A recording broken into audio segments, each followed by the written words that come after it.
1. He wished he could swim. The swimming belt felt like a flimsy thing, and it had been no comfort to be told not to worry. The men couldn't swim either. Each time they rose, he glimpsed the rocky shore, the cliffs, the absence of any kind of landing. Each time they descended, the rocks vanished and were replaced by a liquid wall of grey. He closed his eyes. Thump. Dear God. He clung to the gunwale as they began to climb again, and he saw above the cliffs 1,000 birds soaring and wheeling. When the little boat tipped and plunged into the hollow trough on the other side, he knew it would be for the last time. But after an hour on what one of the men described later as an uppity sea, John Ferguson found himself safely deposited, along with his satchel and his box, on the narrow strip of sandy beach which turned out, in spite of appearances, to exist in the shadow of the monstrous cliffs. Oh, the relief of feeling solid ground beneath the soles of his soaking shoes. Oh, the relief of watching the water pour off his coat onto the hard-packed sand, and seeing in the distance, as Strachan said he would, the Bailey house, pale and almost luminous in the silvery murk of the afternoon. With freezing fingers he unbuckled the swimming belt and tossed it cheerfully into the boat. He loosened his neckcloth and wrung it out, and put it back on again. He squeezed the sea as best he could, out of the sleeves and pockets of his coat, and jumped up and down a few times in his sodden footwear in an effort to warm up. He thanked God for his deliverance.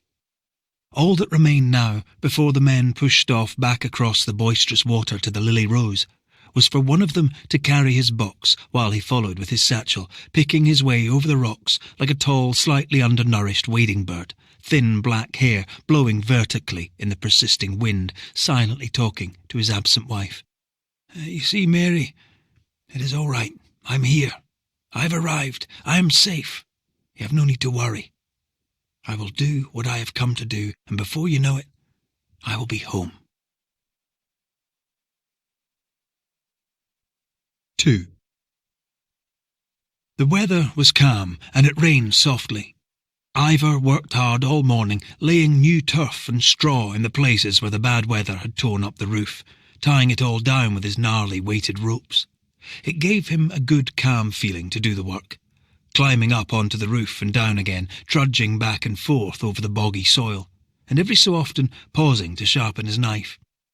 When evening came, he squatted close to the fire to cook his dinner, boiling the milk for a long time until it acquired the dark colour and acrid taste he liked.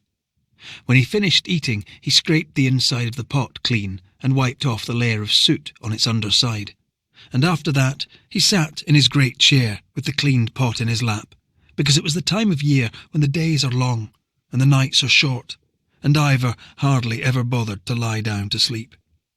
Outside, beyond the thick stone walls of his house, the island's contours retreated briefly into darkness, but without ever really disappearing, and soon, through the opening in the roof above the hearth, light began to fall in a slowly turning, glittering column of chaff and fish scales and wisps of floating wool. It fell on the trodden clay floor and the edge of the low table and the pot in Ivar's lap, and on Ivar's sleeping face, illuminating it and separating it from the surrounding gloom, the way some paintings do. A lined and weather-worn face, heavy, with a kind of hewn quality, not an old face, but not a young one either. His hair was the colour of dirty straw, his beard darker, browner, full and perhaps unclean, with a patch of grey over his jaw on the left-hand side that stood out from the rest like a child's handprint. Having no mirror, he had no clear picture in his mind of his own appearance, beyond the uncertain reflections he sometimes saw in the island's pools and puddles, though obviously he was conscious of himself in relation to his surroundings, that he was tall enough to have to stoop when he moved about inside the small, low-roofed house, that he was wide enough to fill the doorway when he ducked through it, that he was strong enough, in spite of his illness last winter, to accomplish all the tasks he needed to accomplish. When it was fully dawn, he stepped outside. The brook below the house had widened in the rain, and everywhere the ground was sloppy. At the spring, the mud lapped his feet.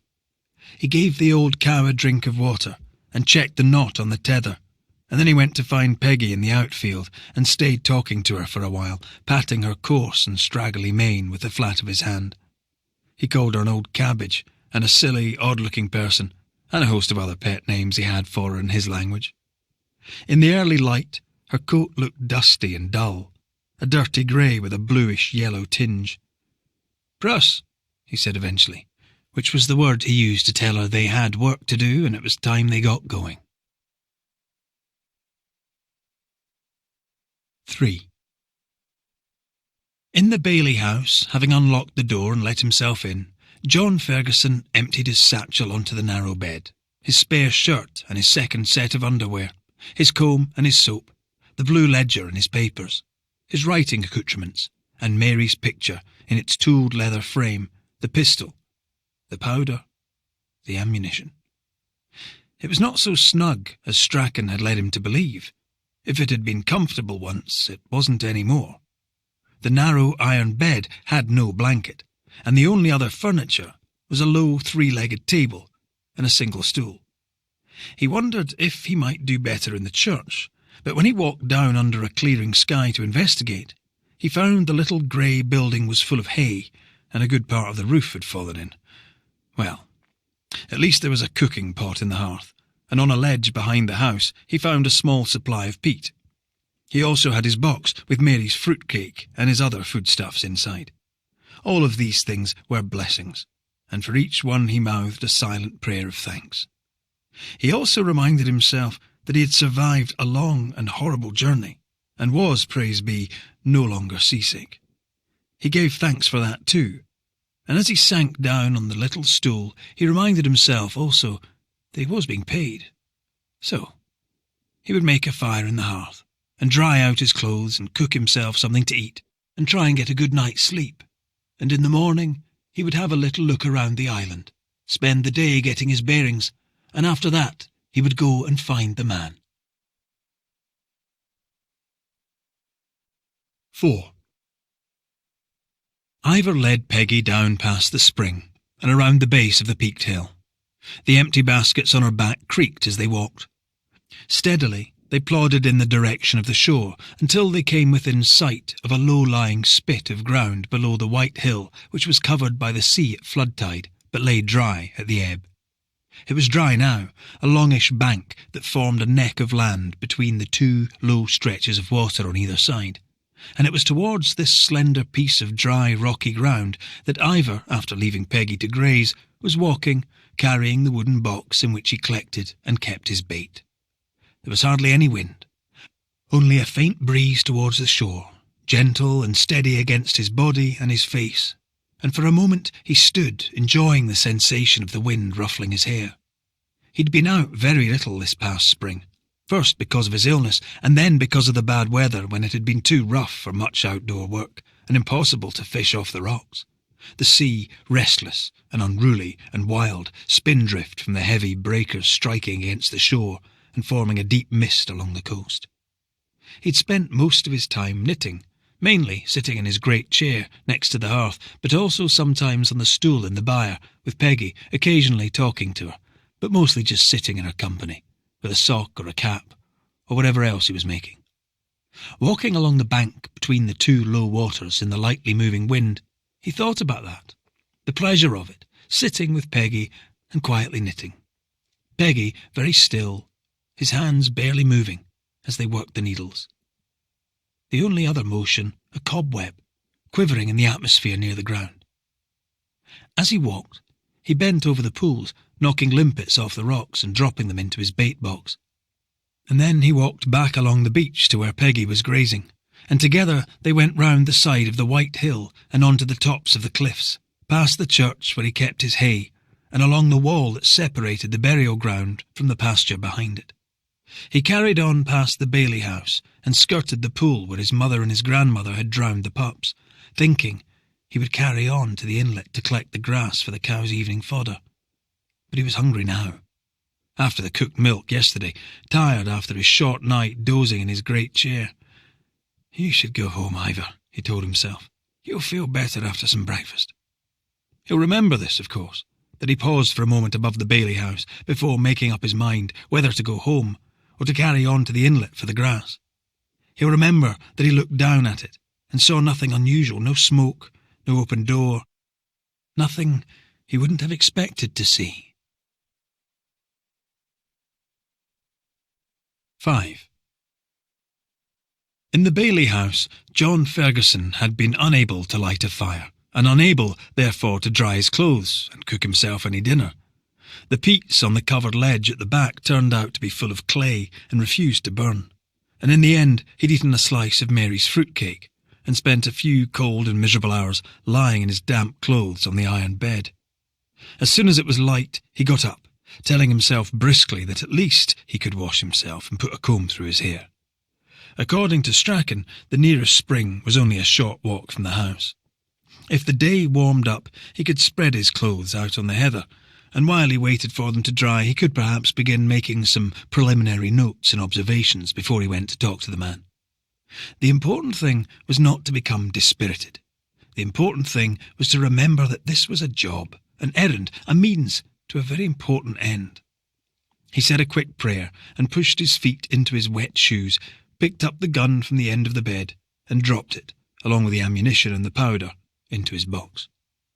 Everything else he returned to his satchel, his comb and his soap, his writing tin, Mary's picture, and the Lowry ledger, his spare underwear, and his second shirt, which were as damp after their dash across the turbulent water from the Lily Rose as the ones he stood up in. And then he set off, pulling the heavy, ill-fitting door closed behind him.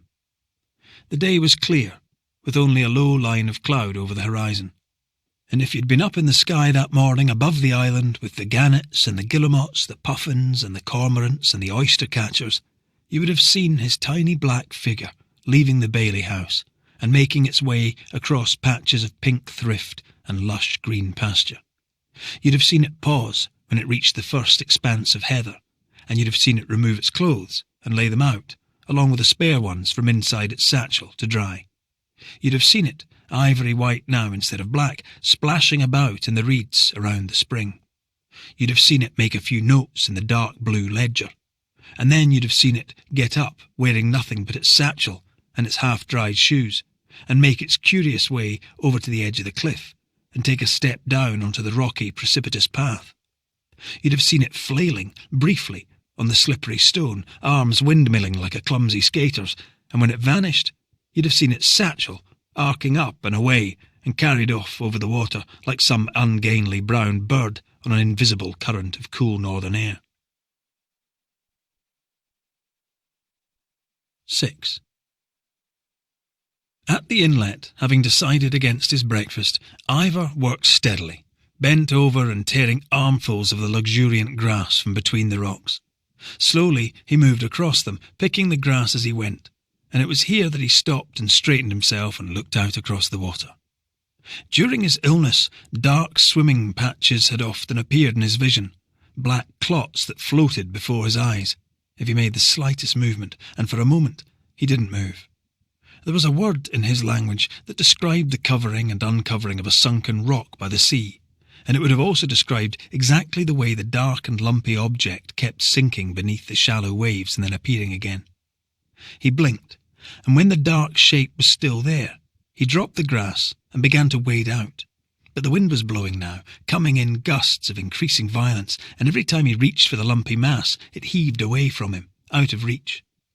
On the foreshore, Peggy stood with her head down, the wind whipping sand against her flanks and into her eyes. Ivar snatched again at the floating object, and this time he caught the edge of it and drew it close. For a long time he stood on the beach, looking out at the departing tide. Mist and fine rain were being driven before the wind. Sweet water trickled from the base of the cliffs behind him. He saw puffins and seals and cormorants, nothing else.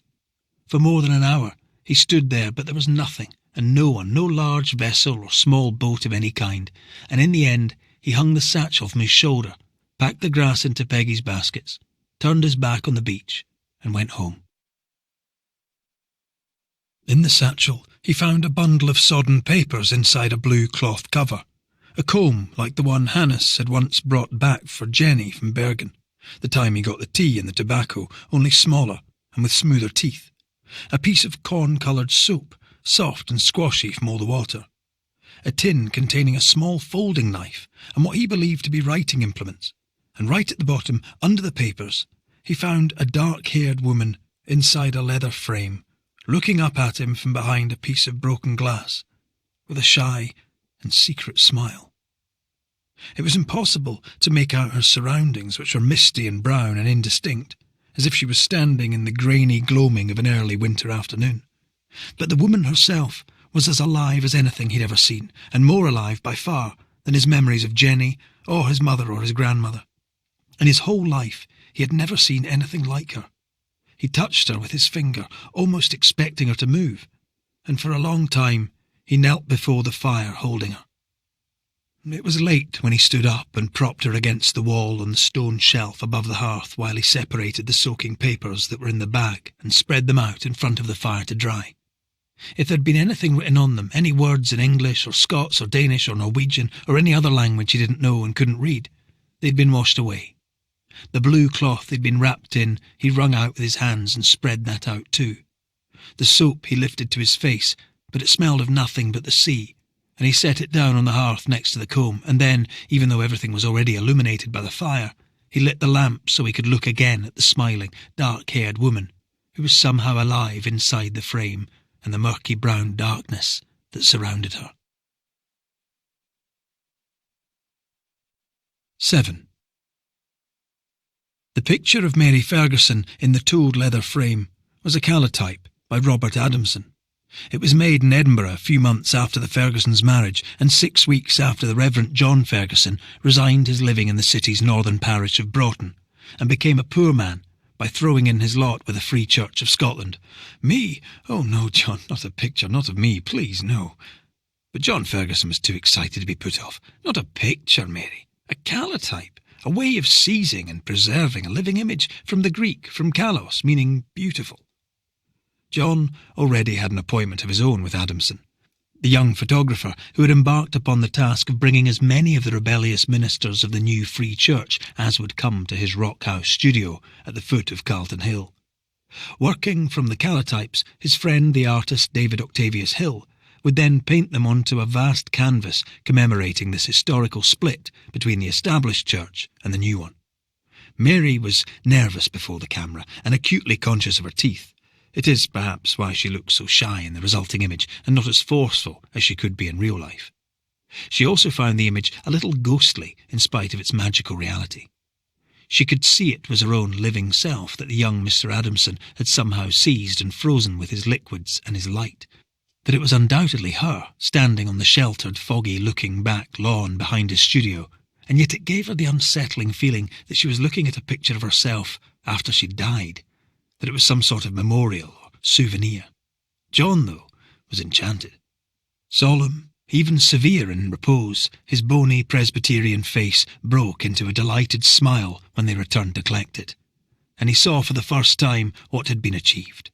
With effusive thanks to Mr. Adamson, he took Mary into the first small shop they came to at the foot of Carlton Hill and spent what must have been almost the last of his money on a rectangular leather frame. With the calotype safely behind the glass, he slipped it into his satchel, kissed his new wife's hand and said, "There.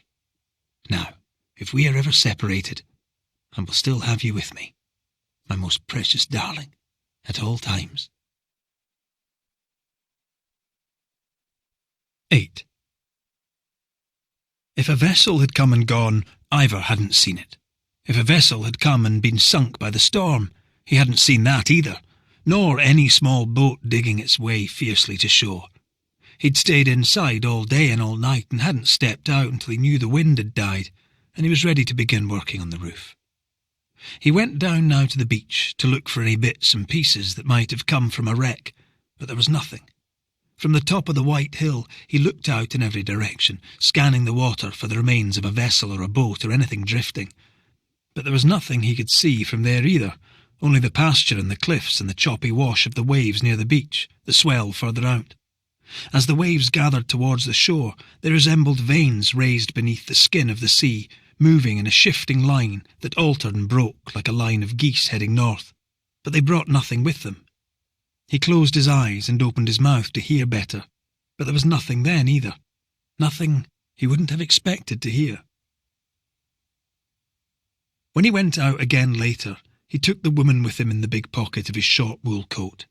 He took her with him when he went to fetch water from the spring and when he went fishing off the rocks. He took her with him when he went to collect limpets and when he went to pick spurry from between the potatoes to give to the old black cow to eat, and when he went to the round hill to bring home the peats.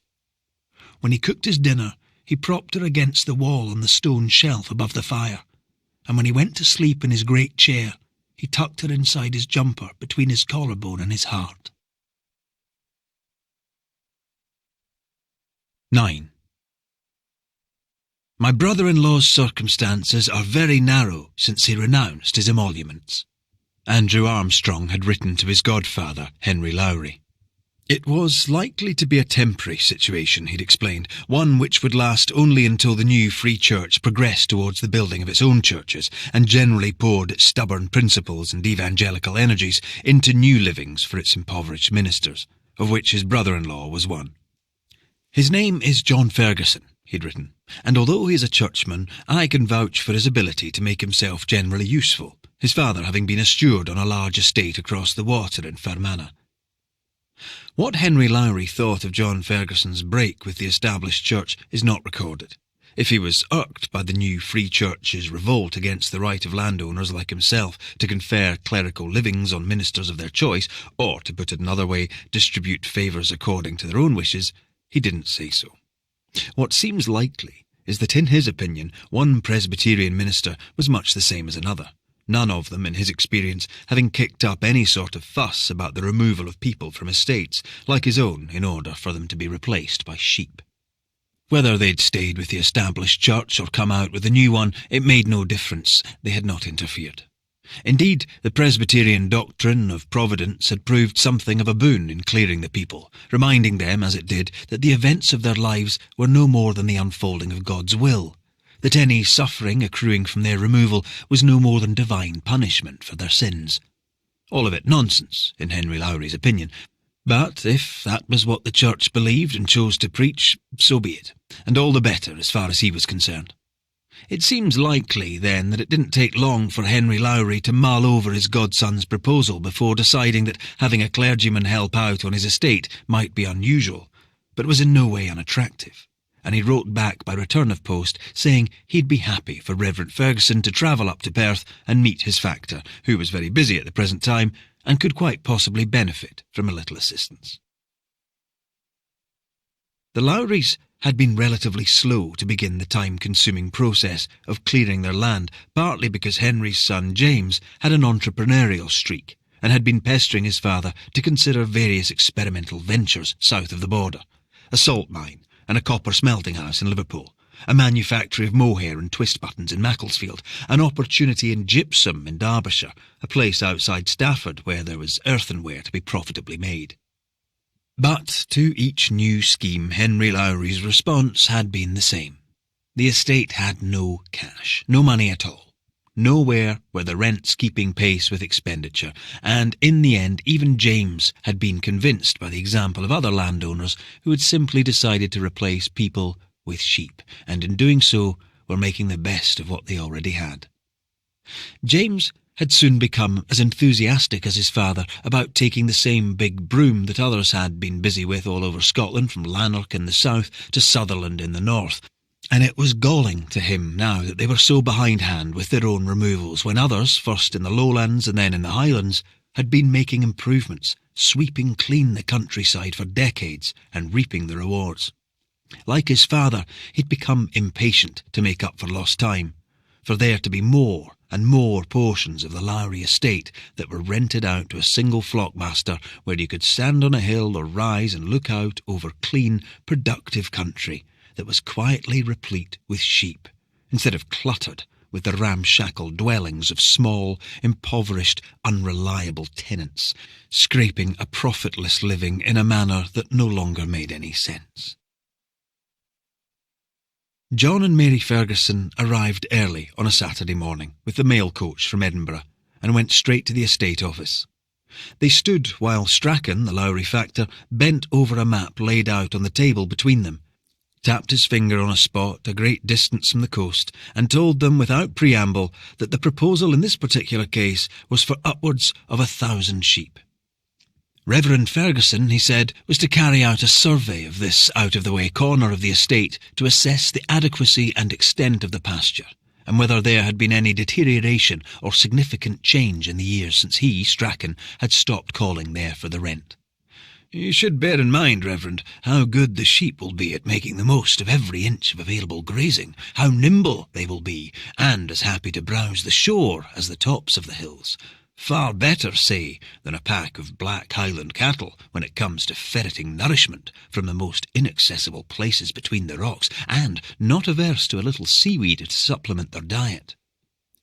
The stout factor paused to execute a wink, and a brief, dry smile in the direction of his new helper. Also much less likely than a crowd of large, slow-moving cattle to go tumbling off the edges of the cliffs into the sea. The new Lowry sheep would be purchased in the Northern Isles and brought across, compact, resilient little animals with long legs and a fine fleece. There would be no need for anyone to live on the island.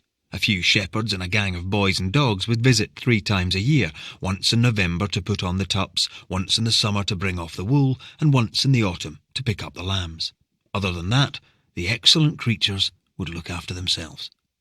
Mary knew next to nothing about the management of sheep, but it seemed to her it would be helpful to have someone on the island whose familiarity with its nooks and crannies, its high places and its clefts, would be far better than any stranger's.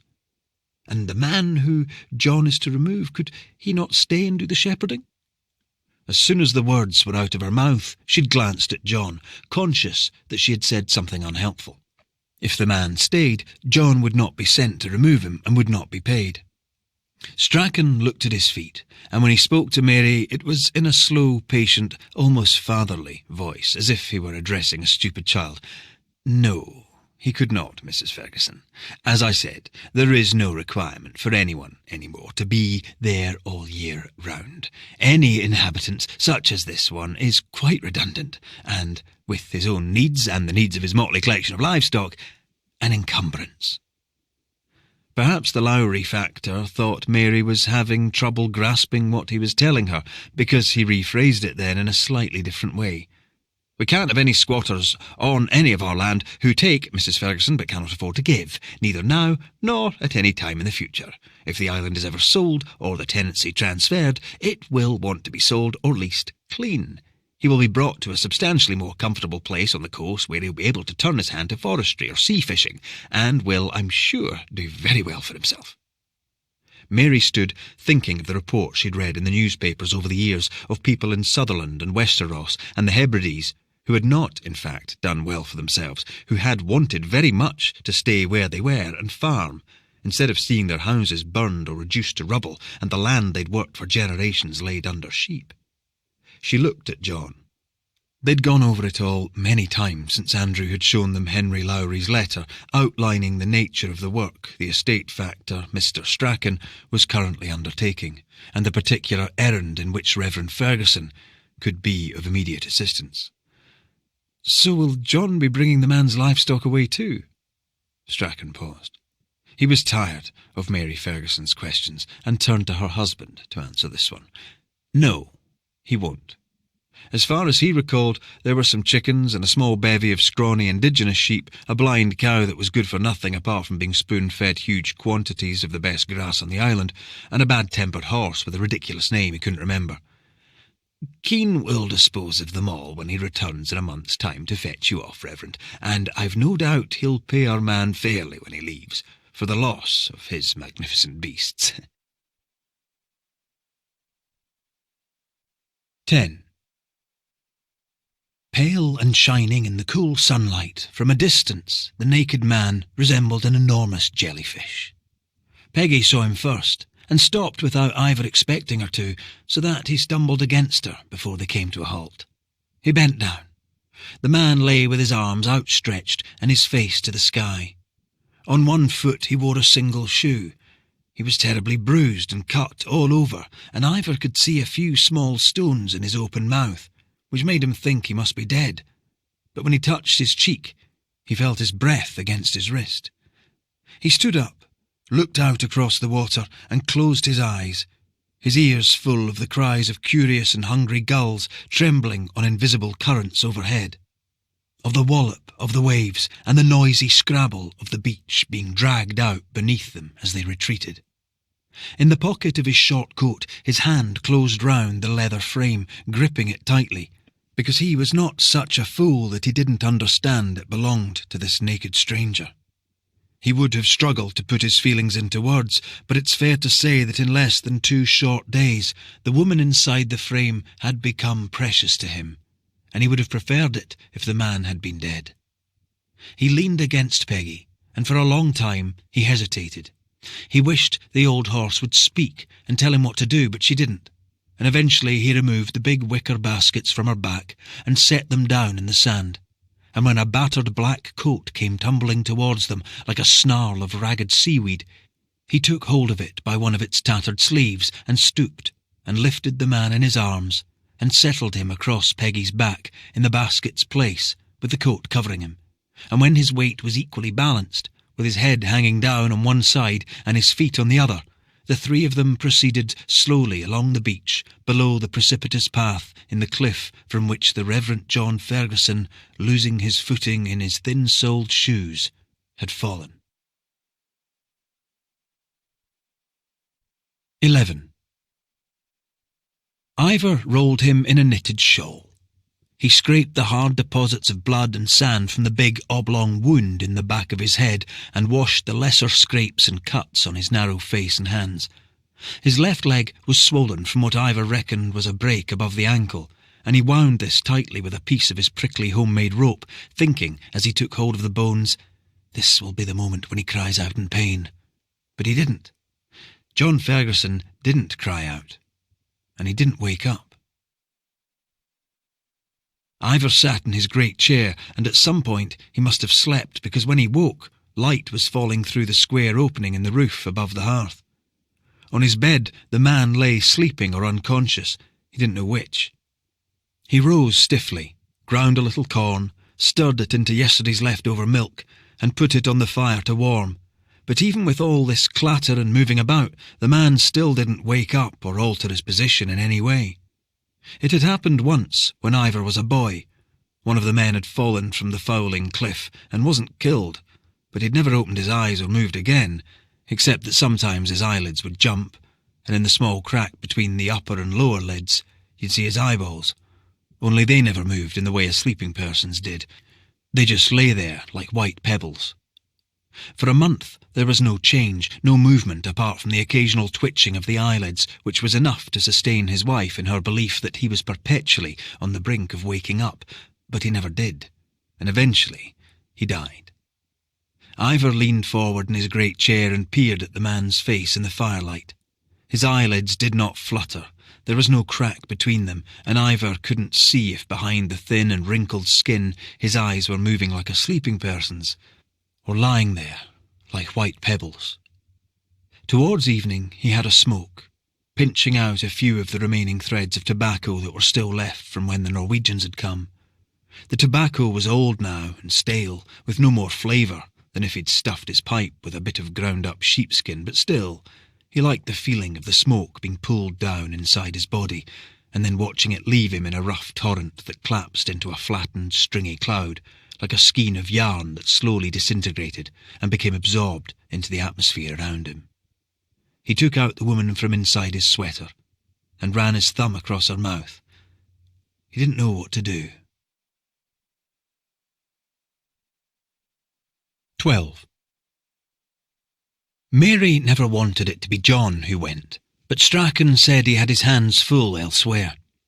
She'd listened while the squat, red-faced factor told John that he would have no trouble, that there was no one left now on the island but the idiot's son, the one who hadn't drowned, and he, assuming he was still there, was as placid and obedient as an old heifer. "How will I convey the decision to him?" said John. And Strachan said he would give him a document that explained the terms of his eviction. Unfortunately, the old Shetlander he used to take up there as an interpreter when he went for the rent was dead now, and there was no one left, as far as he knew, who spoke the island's peculiar tongue. But the Lily Rose would be stopping off on Orkney, where Reverend Ferguson could visit the Kirkwall schoolteacher if he fancied, equipping himself with a handful of useful words and phrases with which to distill his message. The schoolteacher was familiar with the old vernacular and would help him compose a short speech. "You can put yourself together a little dictionary, Reverend."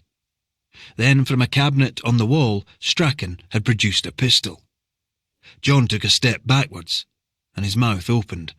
But before any words came out, the Lowry factor had placed the weapon in his hands. "I thought you said he was placid and obedient." Mary spoke more sharply than she'd meant to, but she couldn't help it. "And so he is, Mrs. Ferguson." Strachan scratched the small sickle-shaped scar next to his mouth. "Very placid and very obedient." The Lowry factor had an easy, confident way about him, and the broad smile he directed at Mary was both confident and easy.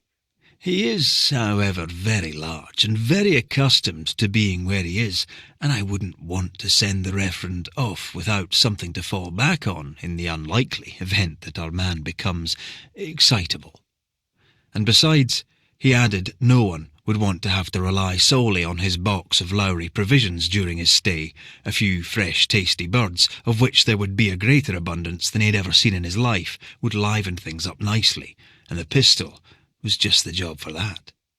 It was a big, unwieldy-looking instrument, and Mary watched John's long, unpractised fingers fumble with its moving parts, while Strachan delivered a brisk lesson in its operation. She wanted to say that John would never, in any circumstances, pick up a weapon to resolve a disagreement with another human being. Instead, she took a breath and counted to 3. She hated that they were beholden, hated John having to jump when Strachan said jump. But with Strachan bent over the gun, John was discreetly looking at her and telling her with his eyes that it was best if she left it there. And later that evening he put on a big show of being cheerful, saying that if St. Paul could earn his crust for a while in Corinth as a tent-maker, then surely an impoverished minister of the Free Church of Scotland could put his shoulder to a little temporary factoring. Even so, they were both anxious on the evening of John's departure from Aberdeen. Neither of them spoke as they walked along the quay towards the Lily Rose, and both tried not to listen to the noisy crackle in John's pocket of the official summons of removing. At supper the previous evening, Mary's brother-in-law Andrew, who happened to be passing through Perth, the same Andrew who had written to his godfather Henry Lowry on John's behalf, asking for the favour of a little paid employment, had expressed the opinion that when John delivered his message, the man would receive it like the answer to a prayer. Such was the squalor and difficulty of the hard-scrabble lives lived in places as remote and desolate as his. "He will be much better served," said Andrew, "in his new location." Mary said she hoped so, and afterwards in bed John said that no doubt there were many places in the countryside where Andrew's assessment was correct. Mary lay quietly, and after a short silence said she thought that was almost certainly the case, even if there were others where it wasn't, where people had been cleared from their homes to some meagre, infertile spot, or sent to fish on some tempestuous stretch of coast where there were no harbours, or carted off in disease-ridden ships to the other side of the world. In her mind a picture came of this vast emptying out, a long, grey, never-ending procession of tiny figures snaking their way like a river through the country. She saw them moving away with quiet resignation, leading animals and small children, carrying tools and furniture and differently sized bundles, and when at last they disappeared, she saw the low houses they'd left behind, roofless hearths open to the rain, and the wind and the ghosts of the departed, while sheep nosed between the stonework, quietly grazing. She remembered a dinner, a long time ago now, at her father's house in Pennycook, where the talk had turned to a removal somewhere north of Cannock, and remembered her father remarking that he was surprised there was still anyone left to remove, that he thought all the big estates must by now have been thoroughly cleansed of their unwanted people. She waited for John to say something about Providence, but he didn't. For a long moment neither of them spoke, until eventually John said, "Strachan says our man is sure to flourish once he turns his hand to forestry." After that there was a longer silence, during which each supposed the other had gone to sleep. But in the early hours Mary heard John say, "The money is a significant amount." And Mary said, yes, it was. She knew how worried he was about money. In the months before he put his name to the deed of demission, separating the new free church from the established one, he'd been away from home most of every week, dashing around Edinburgh and travelling to Glasgow and Stirling and Aberdeen, attending meetings and paying calls. And as far as she could tell, an enormous amount of time and energy had been taken up with the question of how the new church would finance itself. His letters home had been full of forecasts and estimates, how much the church could expect in contributions from its congregations, how much in gifts and regular subscriptions. There was to be a central fund for the building of churches and schools, and a separate one to provide its ministers with an adequate stipend. Richer parishers would help the poorer ones, and in time it was hoped every minister would receive £150 annually. "But I struggle to see," he'd written, "how in Broughton, even if the entire congregation comes out with me, as I believe it will, we will muster more than £35 in contributions towards a stipend in the first year." He'd begun ending his letters with an account of all the money he'd spent while he'd been away from her. 6 shillings for the coach from Glasgow, 3 shillings on dinner, 2 and 6 on lunch, 2p on postage, etc. He cancelled his subscription to the Scottish Guardian, 2 shillings, and although he'd never cut down on how often he wrote to her, daily, he'd begun reducing by half the amount of paper he used, his writing so cramped and minuscule she could hardly read it without a magnifying glass. He worried about everything.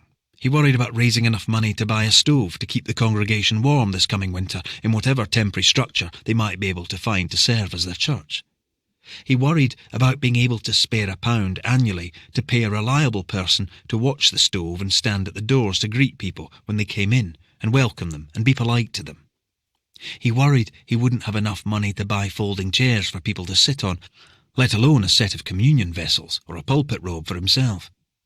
He fretted about ever being able to afford £10 a year for a precentor to lead the singing, and even though pledges were starting to come in, he worried that it would be years before they could think of building a permanent church with pews and pew doors, something dignified and solid and enduring with a clock and a bell and coloured windows and a font, a steeple of iron and stone.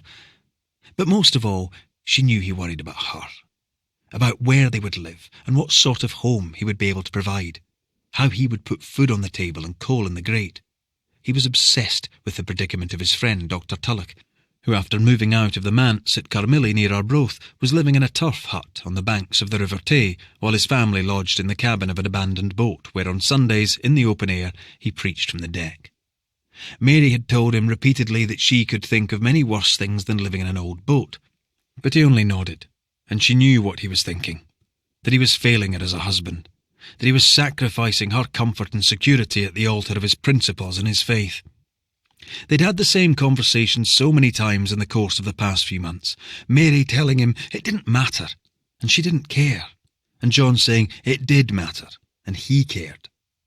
He hardly slept any more, and at the table he pushed his food around his plate without eating it. He wrote to friends and friends of friends, asking if they were in need of a temporary tutor for their children. He wrote to his friend Adam Grant, asking if the medical school needed someone to help with the translating of its anatomy catalogues from Latin into English so that they could be perused by tourists. And then a few weeks ago, she'd thought he seemed more at ease, finally less fretful, only to discover that he'd asked Andrew if Andrew might be able to help him procure some paid employment, only to find that Andrew had written to Henry Lowry, and that John had asked another minister in the new Free Church to please look after the people in his Broughton congregation who had come out with him, to please preach to them and pray with them in the open air while he was away in the north. For a whole day she'd refused to speak to him. "Mary," he'd said, as they prepared for bed, "please don't be angry." "I'm not angry, John," she'd said, "just surprised." She knew how worried he was, she said, about money. Of course she did. But it did surprise her that he would involve himself with someone like Lowry. After everything you've been through over the patronage question, everything you've stood up for, that you'd go trotting off like this to do his bidding. She knew what he was going to say before he said it, that this had nothing to do with the patronage question, that surveying a small island and seeing to the transfer of its last remaining inhabitant to a new and more suitable location was a purely economic errand, that it had nothing to do with rich men doling out clerical livings and generally meddling with the spiritual independence of the church, that the land was Lowry's, and he had every right to organise it as he saw fit. Now, as they walked along the quay towards the Lily Rose, Mary was silent, and although she was still unhappy that he'd decided to go, she'd regretted accusing him of trotting off. She also regretted calling him pompous, which at some point she'd done because she was so cross and frustrated, and the truth was that John was not pompous. He was the least overbearing, most sincere person she'd ever met. They'd both been quiet on the long road from Perth to Aberdeen, though once in a while John had talked again about the money and how it would be calculated at a rate of 5 pence a mile, and how there was a large benefit therefore in the place being so remote and far away. "By the time I reach Lerwick I'll have earned £7, he'd announced enthusiastically, as they rattled through Stonehaven, and even though the rate would be reduced by half from Lerwick onwards, if everything went well, at the end of it all he'd be bringing home the very substantial sum of nearly £16 for them and for the new church from this one simple expedition. Mary nodded. Well, all right. She knew John's savings amounted to no more than £9. She wasn't going to say that another 16 wouldn't be helpful. Nor was she going to say that things might have been easier if he'd been willing to accept Andrew's earlier offer to lend them some money, instead of him going halfway to Norway to earn it. Nor was she going to tell him again that it surprised her that he was prepared to accept work from a landowner like Henry Lowry, because she knew what he'd say, and then they'd have the same argument, all over again, about the separation of the worldly and the spiritual, and there'd be a good chance he'd end up bringing the Gospels into it with his "Render unto Caesar the things that are Caesar's, and unto God the things that are God's." And even though he would apologise afterwards for quoting scripture at her because he knew how much it irritated her, the peace between them would feel fragile, and that was the last thing she wanted when they were about to be separated from each other for a whole entire month. At the quayside, she reached up and folded down his coat collar, which was sticking up, and smoothed it and patted it like a mother who was sending her only son off into the navy and was determined not to disgrace herself by crying. "Off you go then, John Ferguson," she said.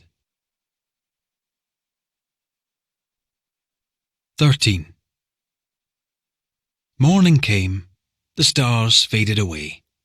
Ivar went around the outfield picking up stones to add to the heap on top of the rotting coalfish.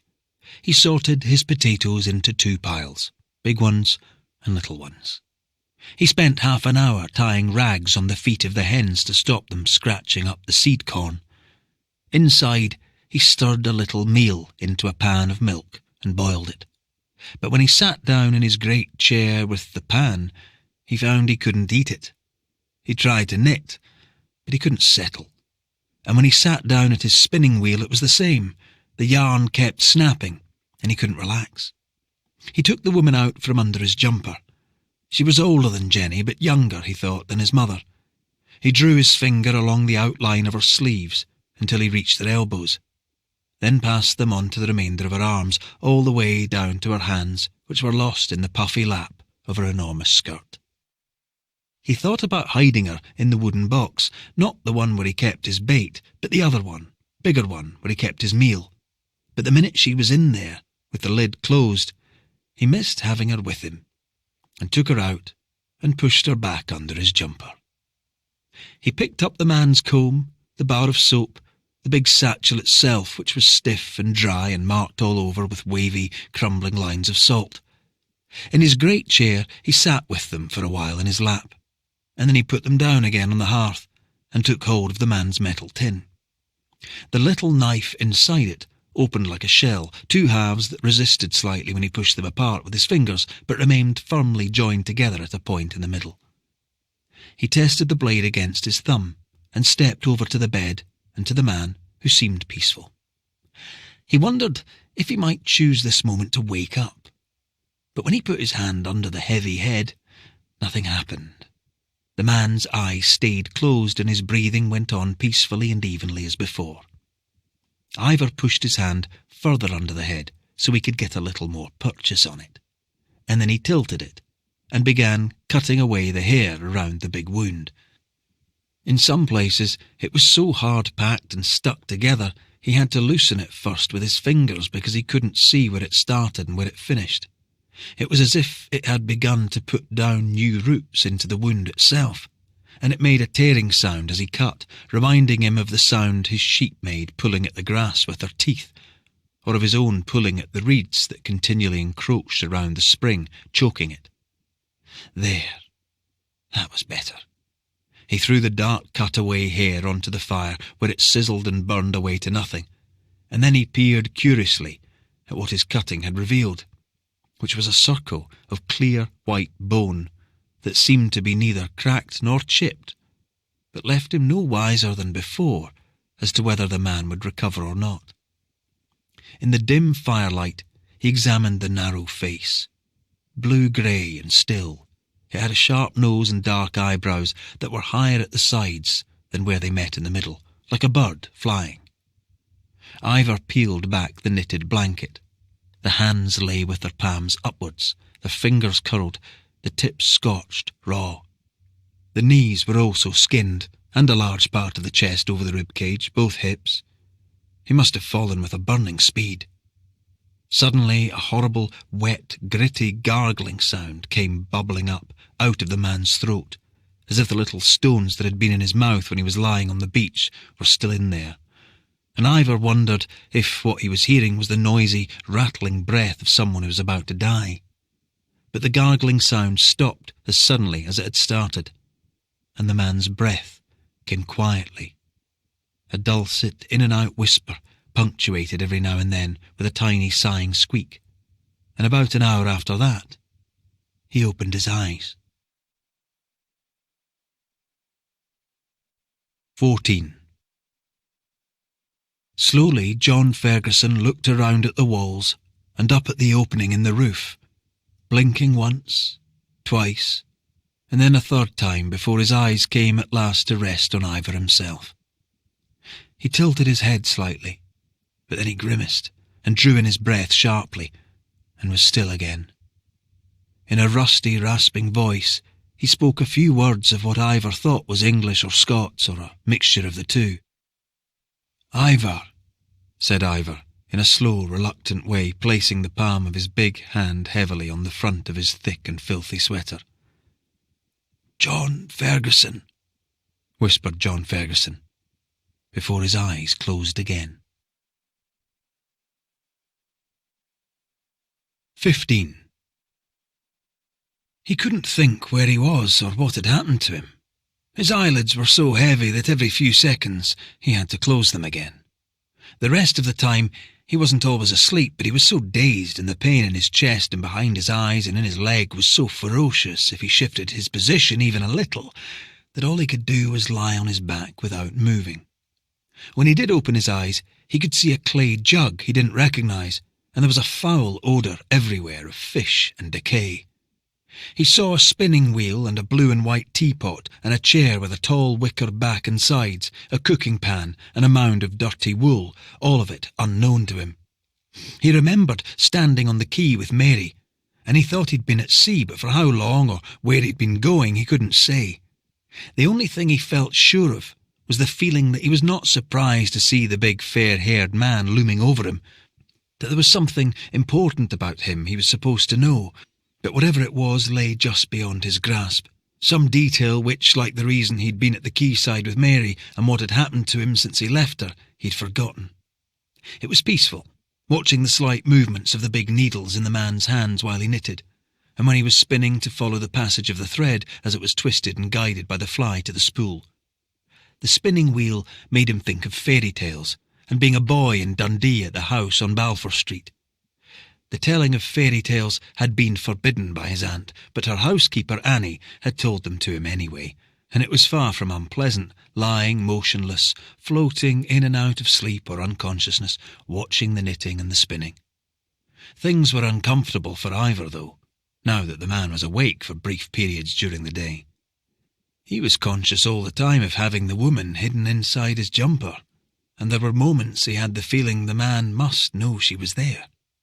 He resented not being able to take her out any more whenever he wanted to. Even when the man, John Ferguson, had his eyes closed and seemed to have fallen again into one of his deep sleeps, he couldn't shake off the suspicion that the stranger was watching him from behind his closed eyes, and although Ivar hated how furtive it made him feel, when he wanted to be alone now with the woman, he took her outside. 16. John Ferguson remembered wishing he could swim. He remembered thinking that the swimming belt felt like a flimsy thing. He remembered the rocks and the liquid wall of grey and making his way through a meadow of pink thrift. He thought of the way the different coloured threads in Mary's work basket lay coiled, partly touching and partly not. That was how he felt.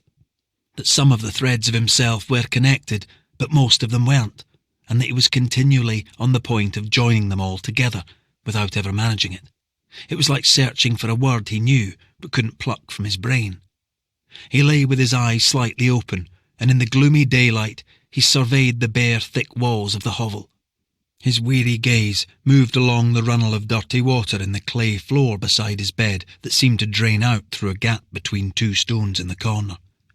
Over and over his eyes travelled across the iron cooking pot and the large wicker chair and the big fair-haired man sitting in it, and upwards to the high shelf over the door with the incongruously beautiful blue and white teapot sitting on it, and from there to a long black coat suspended from a peg in the wall which, after looking at it for a long time, he recognised as his own, freakishly altered by the addition of a pair of pale red knitted sleeves.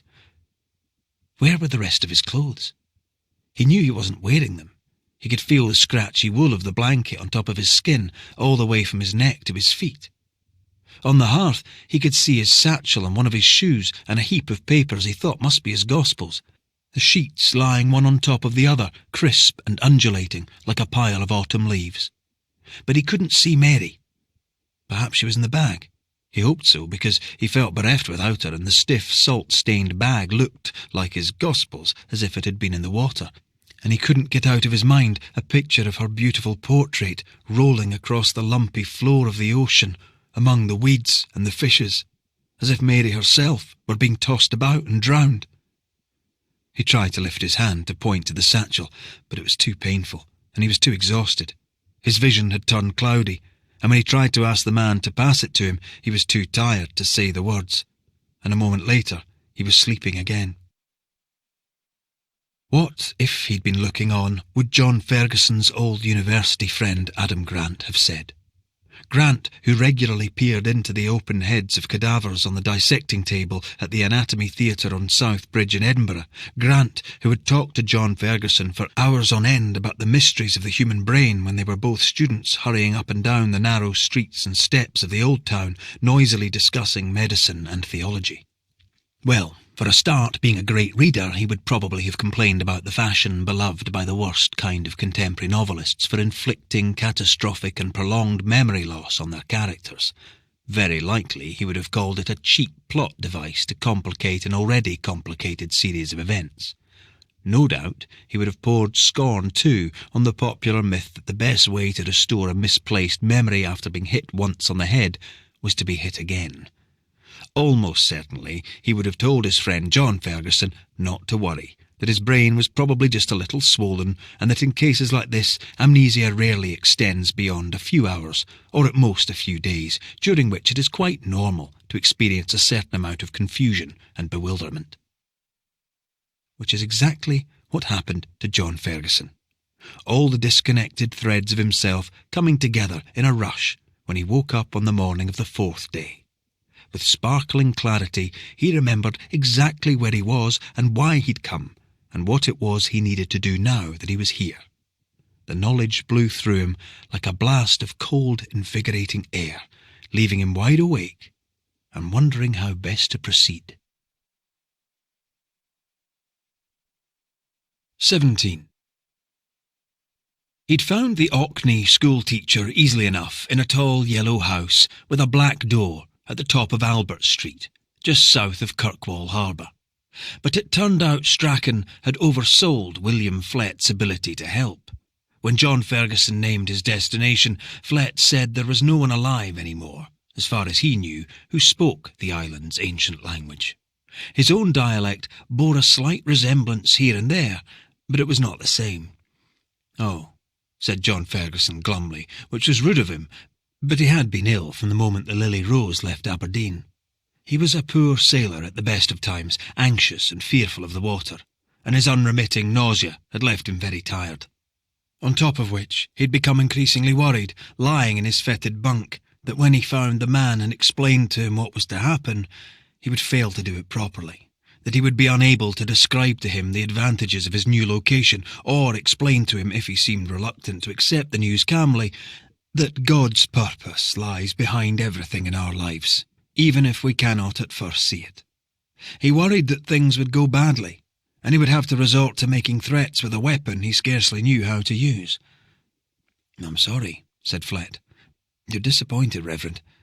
No, forgive me. I mean, yes, I am a little, I suppose. I was hoping to be able to give him the news in words that would be familiar to him." Flett, who was even taller and thinner than John Ferguson and had a dry sense of humour, said he understood. Delivering unexpected news was tricky at the best of times, and it was always good to remember that when the Armenian king Tigranes was told to prepare for the arrival of General Lucius Licinius Lucullus and his Roman hordes, he had the messenger's head cut off. Still, said Flett brightly, he would be happy to write out a short speech in his own dialect, because there was a goodish chance that the man John Ferguson was going to visit would grasp its general drift and understand the positive aspects of what he was being told. "I will keep it simple for you, Reverend, and give you some guidance as to the behaviour of its vowels and its consonants and its general pronunciation." 18. The speech was gone. When John Ferguson gestured weakly to Ivar to pass him the pile of crispy leaf-like papers on the hearth, he saw at once that they were empty. He turned them over with his scuffed-up fingertips, and then there was no more to turn over, and he said, "Oh dear," because the summons of removing was gone too, its copper-plate wording dissolved and washed away by the water. Also gone was his translation of the Gospels, what Mary called, with affectionate patience, his great project, which he now wished he'd left at home, but hadn't. Because you never know when the right word or phrase would come to you, and there was always a risk that it wouldn't come to you again, in the same way if you didn't write it down immediately. He leafed through everything again, all the papers he'd tucked inside the Lowry ledger, hoping he'd missed something the first time. But everything was gone, his Gospels, and the few brief notes he'd made before his fall for his survey of the island, the summons, Flett's speech, which had been written out on the back of the parable of the wheat and the tares. Even the ledger's blue linen binding had fallen apart, and every piece of paper he picked up resembled a hopeless watercolour or a bruise, all of them the same blotchy mess of black and grey and dirty brownish yellow. The big bearded man, Ivar, was watching him turn over the pages. "Who does he think I am?" thought John Ferguson. He really was very large, as Strachan told him he would be, and as John Ferguson turned over the last of the sea-washed pages with his raw and damaged fingers, he began to regret that he had come. Having been alarmed by the factor's insisting he brought the pistol, he wished now he had it with him. It was a terrible thing to admit to himself and to God, but it was true. He would have been less afraid with the gun in his possession, and in his weakened state without it, and without Flett's speech, and without the document of removing to wave about and prove his authority, he shied away from trying to explain his errand. 19. Ivar could never say for sure exactly when he began to transfer his affections from Mary to John Ferguson. He could never say if it happened little by little in the course of those first few days while his unexpected visitor drifted in and out of sleep, or when he found himself one evening reaching for the stranger's battered black coat, wanting to repair it. He could never say if it happened on the morning of the fourth day, while he watched John Ferguson shuffling unhappily through his dried-out papers. But the feeling he had was that it had happened quite suddenly. Just before that, when John Ferguson woke up and lifted his head and looked at him for the first time squarely in the face. What's undoubtedly true is how powerfully he was affected in that moment, that nothing, perhaps, could have quite prepared him for it. It was so long since anyone but Strachan had looked at him properly, and if he'd been asked to describe his feelings, he might have reached for that word in his language that described what happens when a rock is covered and uncovered by the sea, when briefly the water rises up and submerges it completely before it falls away again, and reveals it. It was how Ivar felt when the wave of emotion crashed over him. He was engulfed by it. His breathing stopped, and there was a long, stalled moment before he broke free and breathed again. When John Ferguson gestured to him to pass his papers, he gave them to him, and then he sat in his great chair, watching him. Afterwards, in the outhouse, he sorted through the potatoes, conscious of their thick, coarse peel beneath his fingers. He shooed away the mice and the hens.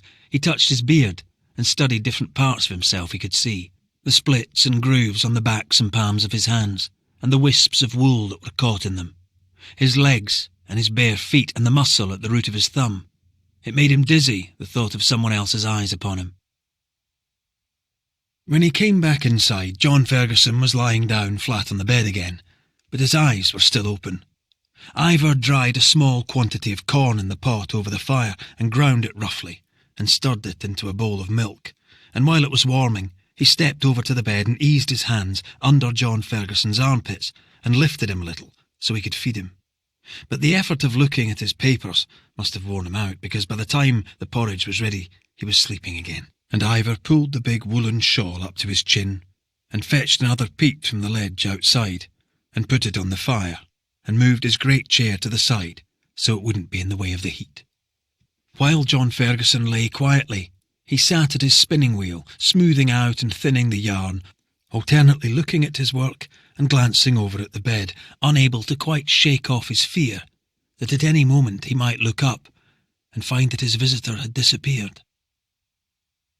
It was a while since he'd looked at the dark-haired woman in the leather frame, or carried her inside his jumper. He had lost interest in her, and his only concern now being that the man should not be reunited with her. He put her on the high shelf above the door, behind the teapot, so that only a tiny brown sliver of the frame was visible if you stared hard at the stone wall. She seemed like a ghost now, like someone from a long time ago, or who was very far away or dead, more remote than his mother and his grandmother and Jenny, who'd gone to Canada, more remote than Hannes, or his other brothers who'd drowned before they were men. 20. After saying goodbye to John in Aberdeen, Mary returned to Perth and the small 2-room cottage on the Lowry estate that was theirs while John was carrying out his duties, assisting the factor, Mr. Strachan. Her plan was to stay a week or so, and then continue south to Pennycook by the cheapest means possible, and spend the rest of the time with Isabel and Andrew, because she didn't want to be a month in Perthshire on her own without John. It was amazing how quickly she'd come to want to be with him at all times. Hard to believe that in all the years she'd been alive, she'd only known him for 4 of them. It was almost as if her experience of time had been different, and as she travelled the uncomfortable road from Aberdeen to Perth, she thought of a lecture she'd once attended at the Assembly Rooms on George Street in Edinburgh.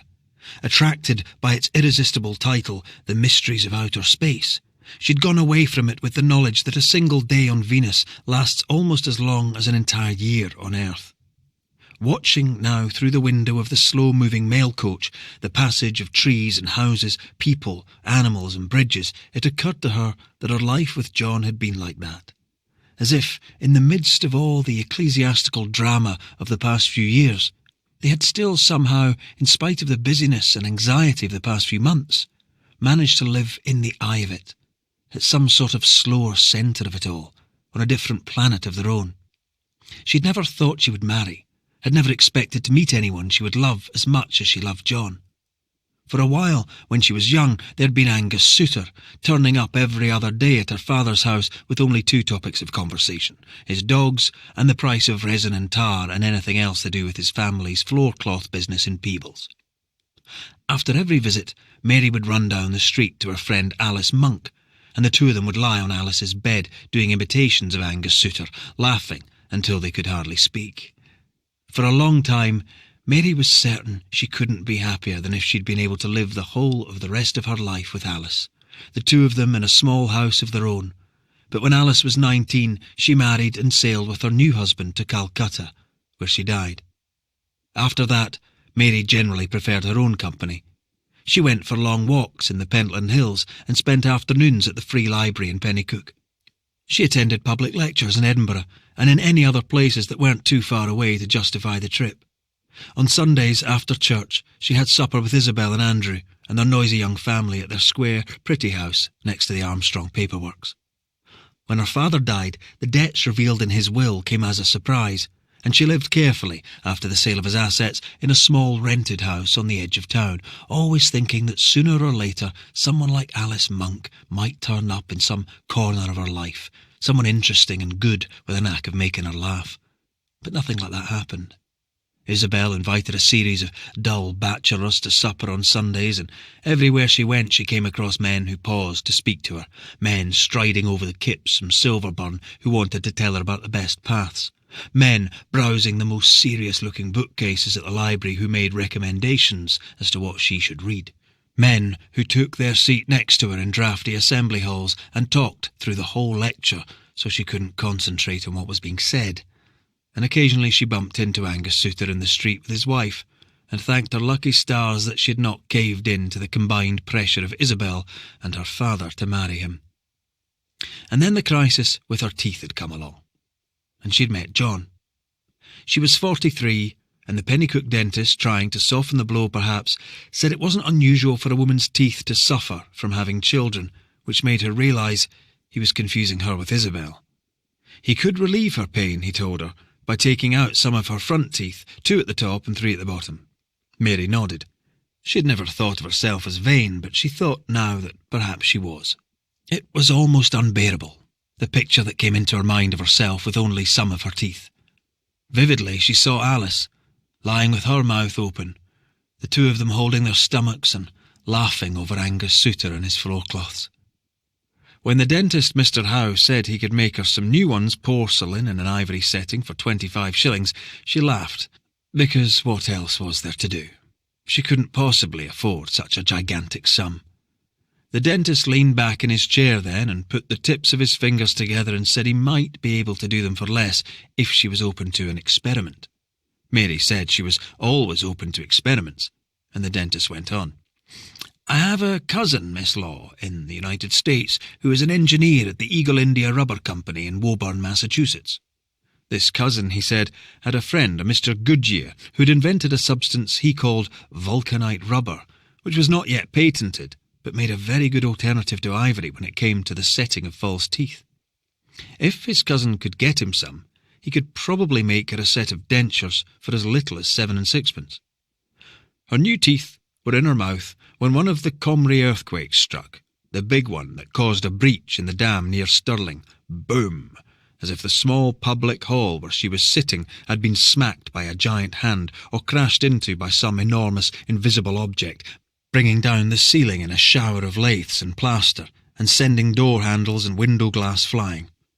Her chair collapsed beneath her, and her new teeth shot out of her mouth, and in the dust and debris she couldn't find them. It seemed like an exceptionally bad piece of luck to lose so many teeth in a single year.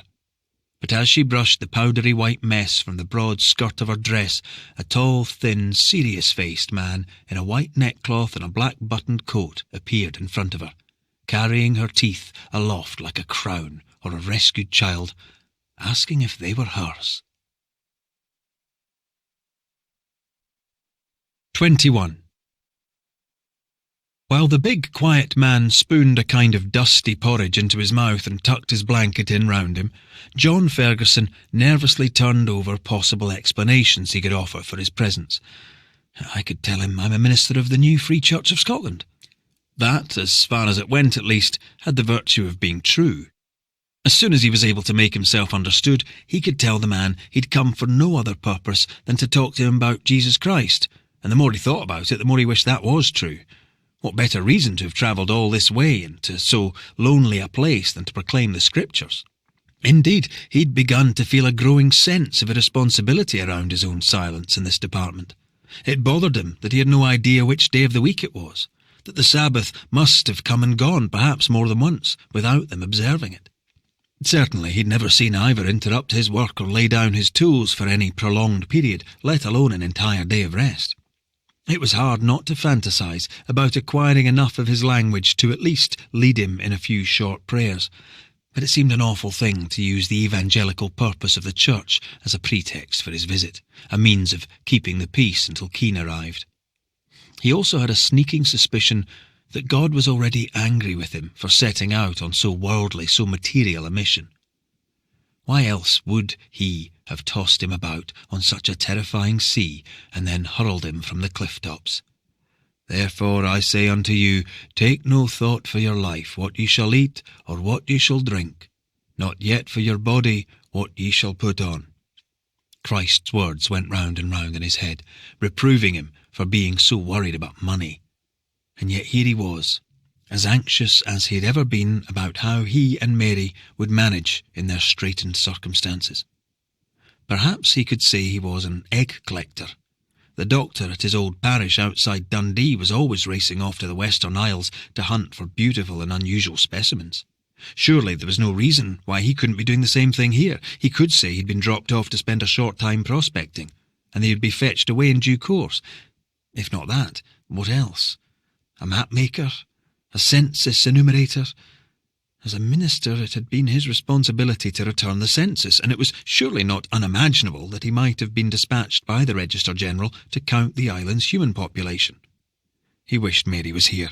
She was always calm and decisive in a crisis, and in her absence he lay on Ivar's bed, weighing the various possibilities against each other, favouring one over another, and then changing his mind again, alternately thinking any one of them would do, and the next moment that none of them would, until, like a lost traveller in a dark wood coming suddenly upon a path, he recalled that Strachan, in his brief description of the island's topography, had mentioned the foundations of an old Viking settlement and the existence of an ancient hermit's cell.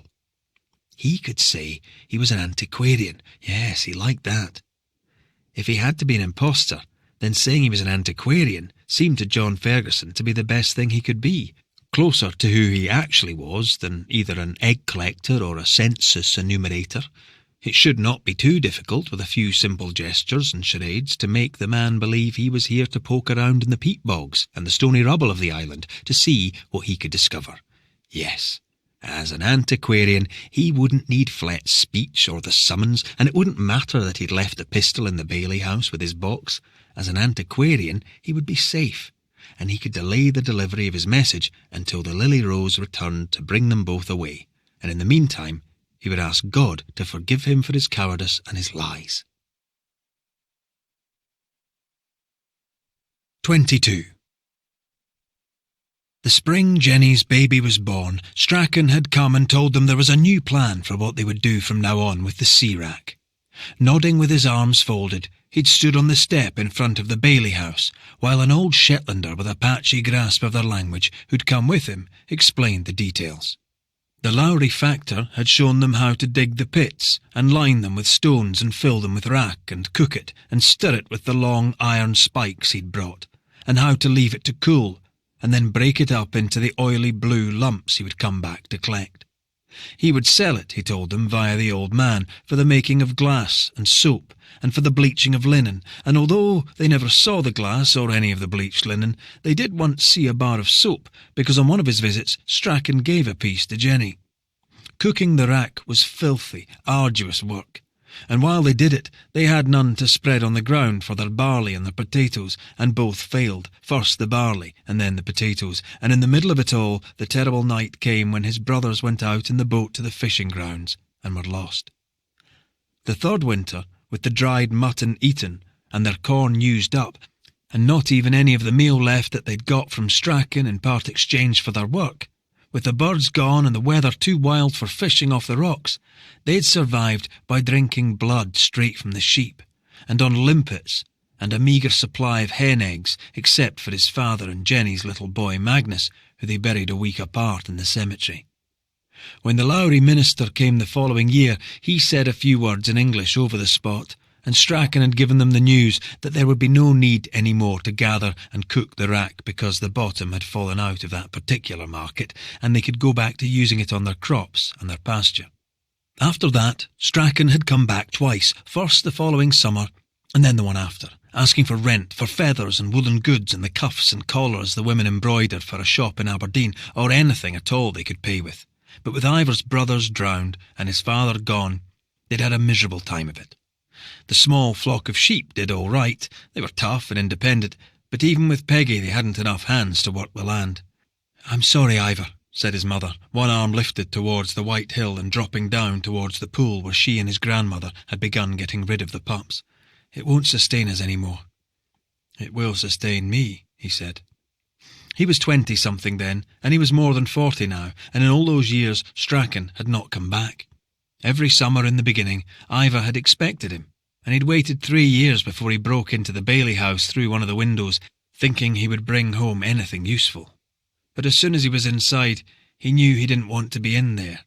It reminded him too much of the scar-faced factor and the old minister, and when he surveyed everything the house contained, the table and the bed, the stool and the cooking pot and the good sharp peat shovel round the back, he realised he didn't want any of it. In the early dawn, he stepped outside. He'd hardly been out since the day he'd brought John Ferguson home, but today, while John Ferguson slept, he went into the home field and began to weed the enclosure where the young cabbages were growing, pulling out wall barley and conium, oat grass and hemlock, and throwing them in a heap against the wall for burning.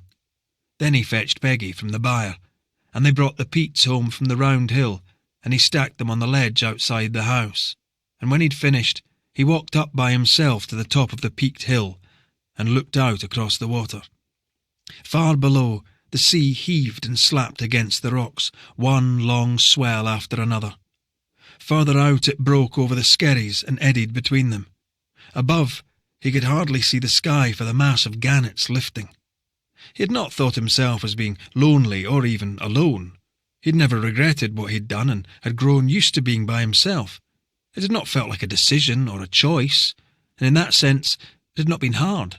There was nothing that Jenny or his mother or his grandmother had been able to say, no picture of another life that he'd been able to paint, that any part of him had been able to respond to. Which isn't to say he didn't long for them, or think about them, or try to see them in his mind's eye, or wish they hadn't left. It isn't to say he didn't sometimes stand inside the thick stone walls of the house and try to summon the sensation of being surrounded by people he loved. It isn't to say he didn't feel a little low when summer began to give way to the slow beginning of winter, when it was the end of the short nights and the beginning of the long ones, when most of the birds were gone and the geese had not yet arrived, and he said to Peggy, "Well, Peggy, it is just you and me again." Peggy, who had been given to him when he was a boy, and whose name he'd been allowed to choose. Peggy, who was his helper and his constant companion, and was even older now than the black cow. Last winter, when he'd been ill, he'd thought about his own death, and what it would be like for there to be no one to wash him, as his mother and his grandmother had washed the skin and bone bodies of his father and Jenny's little boy, and wrap him as they'd wrapped them in a knitted shawl, and lower him into a hole in the island's cool familiar earth, and cover him over with a quilt of soil and stones. And yet he'd hated the few occasions over the years he'd been by himself when people had come, the Norwegians a couple of summers ago who had slept on his floor and smoked nearly all of his tobacco, the boat full of men who'd spent an afternoon on the cliffs shooting their guns into the air and watching the birds explode from the rocks into the sky, the fishermen from he didn't know where who'd stolen 2 of his sheep and Peggy's tail, and had come and gone before he could catch them. Now this.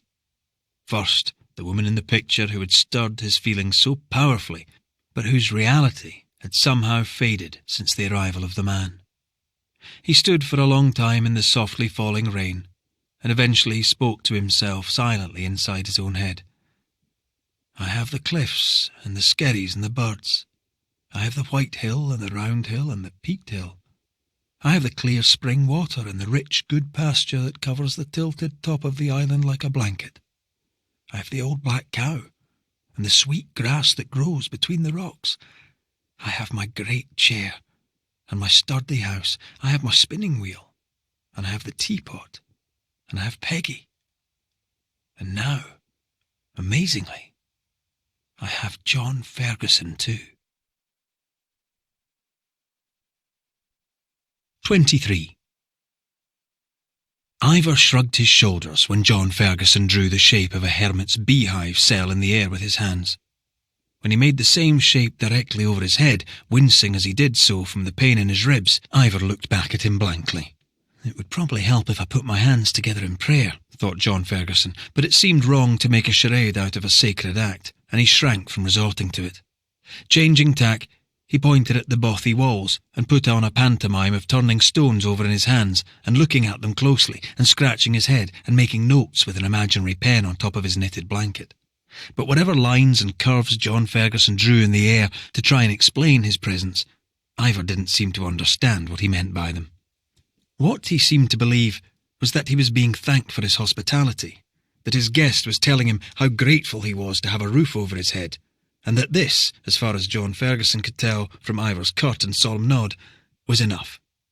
Mary's husband had been reunited by this time with the rest of his clothes, his trousers and both his shirts, his 2 sets of underwear, and even his white neckcloth and his missing left shoe.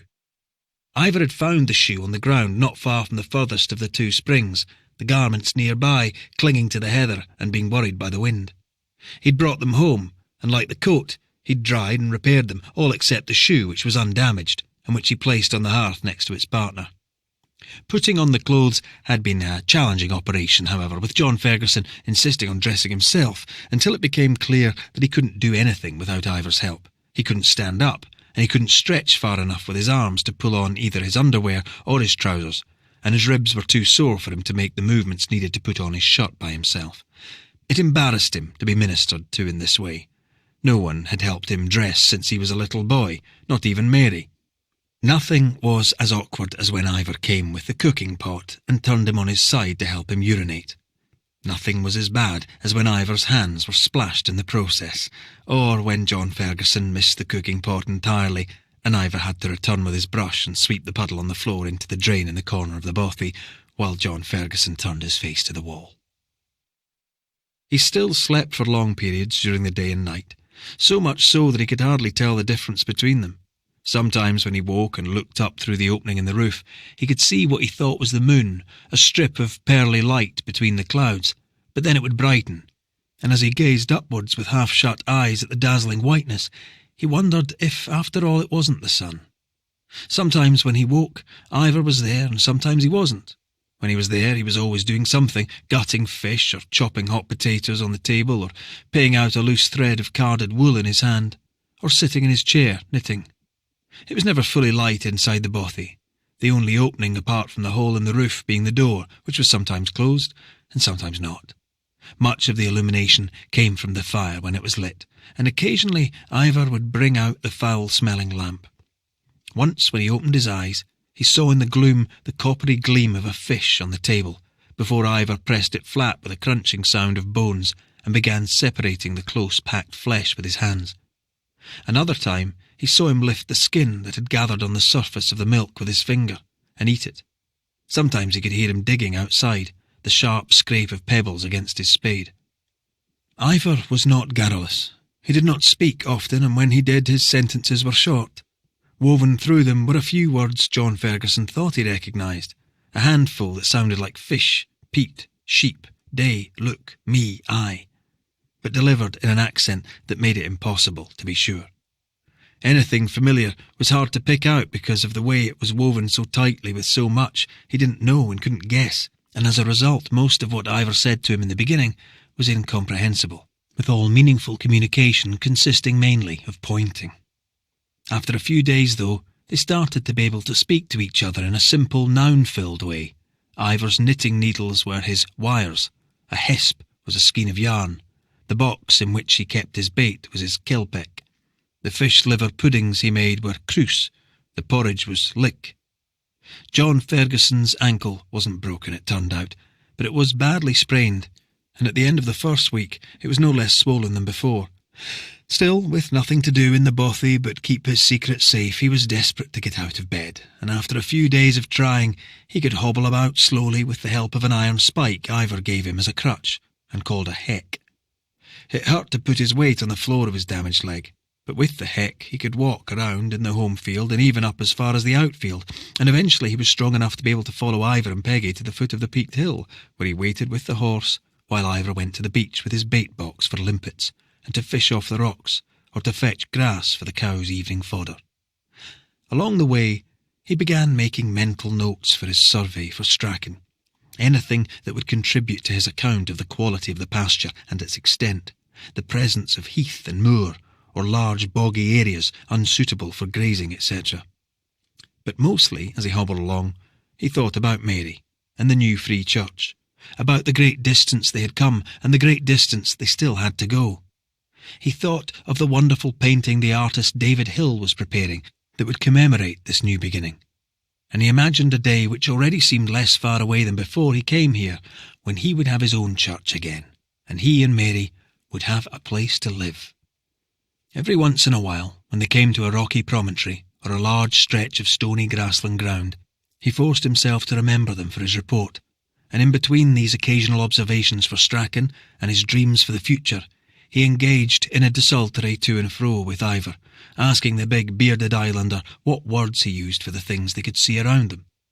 The easiest ones were those for birds and fish and vegetation, because Ivar could show them to him as they walked, and if John Ferguson could identify them, everything was straightforward. Surik, Lauren, Flodrick, Clonger, Hirvik, Sorrel, Cormorant, Limpet, Wild Rose, Loon, Hogla, Longy, Horseshoe, Hill Pasture, Guillemot, Marsh Marigold. Colours were easy too, because there they were in front of his eyes on the animals and the plants. Emskit was a bluish dusky grey, Dombit was dark grey, Brogget was pied variegated. Other words were harder because there were so many to do with the variations in the weather and the wind and in the behaviour of the water that seemed to mean something very distinct to Ivar, but that John Ferguson couldn't confidently define, or that left him flummoxed. Words like Gilgal and Skruel, Poulter and Yog, Fester and Dritslege, all of which appeared to have a precise and particular meaning that was beyond his experience or powers of observation, all of which, with a slight sense of defeat, he translated collectively as a rough sea. But those he was reasonably sure of he began to jot down with his pencil, the way they sounded to his ear, on the smudgy sea-rinsed pages that had once carried his Gospels, and the school-teacher's speech, and the Lowry summons of removing. At night, in Ivar's bed with the knitted blanket pulled tight round him, he prayed silently, and thought of Mary, wondering what she was doing, and if the letter he'd written to her from Kirkwall had reached her safely, and wishing she was here, and also wishing that he could be alone for a few minutes while he thought about her without the man being so close by, sitting in his big chair and hardly ever, as far as he could tell, closing his eyes. He hoped she was getting on all right with Isabel and Andrew and Pennycook, and that the journey south from Perth had gone smoothly. There had always been a certain amount of friction between Mary and her brother-in-law, who preferred women, when they were wives, to be mothers, and was a little disturbed by those who weren't. But he was a good man, or at least, if he did little real good in the world, he did no harm. He was a kind husband, and an interested father, and a reasonably fair employer, and these, in John Ferguson's experience, were unusual qualities to find in a single person. And he had seemed genuinely pained when his offer of a loan to tide the Fergusons over this difficult period was politely refused. At least John Ferguson hoped his refusal had been polite. He hoped he hadn't come across as high-handed or sanctimonious or superior. He'd heard Isabel through a door once, asking Mary if she didn't wish she'd married someone who wasn't so serious, by which he was fairly sure she meant strict and humourless and dull and generally Presbyterian. While John Ferguson slept, Ivar took the pages out of their blue wrapping and turned them over in his hands, delicately, afraid he might damage the brittle cloth cover or crack one of the dry and crispy pages or smudge the writing. Before the arrival of John Ferguson, he'd never really thought of the things he saw or heard or touched or felt as words. In the old days, the minister had read to them from the Bible in a language they didn't understand, and then shouted at them in a terrible approximation of their own tongue. But it was strange to think of a fine sea mist, say, or the cold northeasterly wind that came in spring and damaged the corn as solid things on a piece of paper you could touch. He wondered, looking at the columns of words, none of which he could read, neither the ones on the left in John Ferguson's tongue, nor the ones on the right in his own, if there was a word in John Ferguson's language for the excitement he felt when he ran his finger down the line between the two columns of words, which seemed to him to connect their lives in the strongest possible way. Words for milk and stream, and the flightless blue-winged beetle that lived in the hill pasture. Words for halibut and byre, and the overhand knot he used in the cow's tether. Words for house and butter, for heather and whey, for sea-wrack and chicken. It was as if he'd never fully understood his solitude until now, as if, with the arrival of John Ferguson, he'd been turned into something he'd never been, or hadn't been for a long time. Part brother and part sister, part son and part daughter, part mother and part father, part husband and part wife. 24.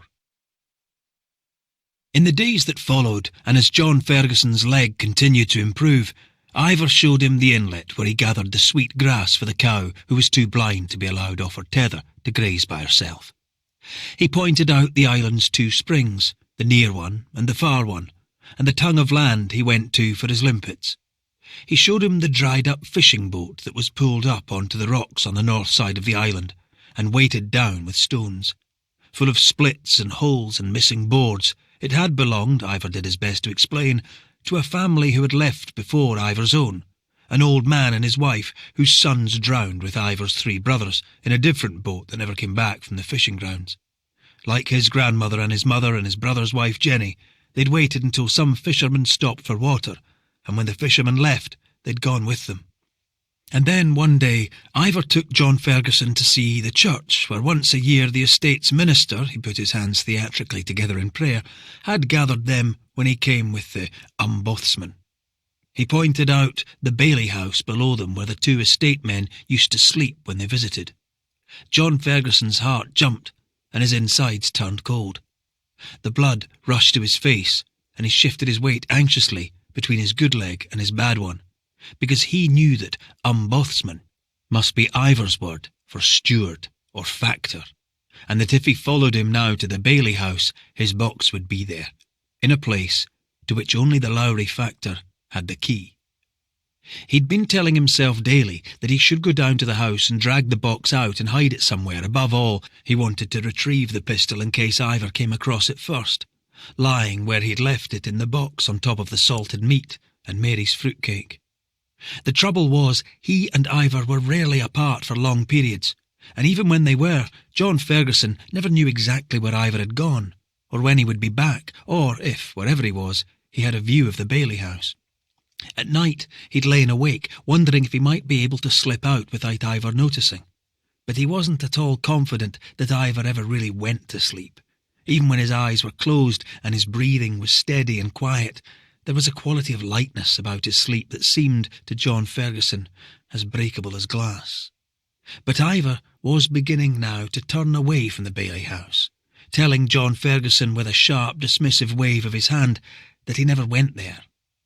The place was hateful to him, and of no interest, and he hadn't set foot in it for years. Ivar pointed out kittiwakes and razorbills and the different kinds of seaweed that grew along the foreshore, the yellow one called crotang, and the greenish-black one called bongtang. And later that evening he began, with the same pale red wool he'd used to darn John Ferguson's underwear and trousers and make new sleeves for his torn-up coat, to knit John Ferguson a pair of socks and a cap for his head.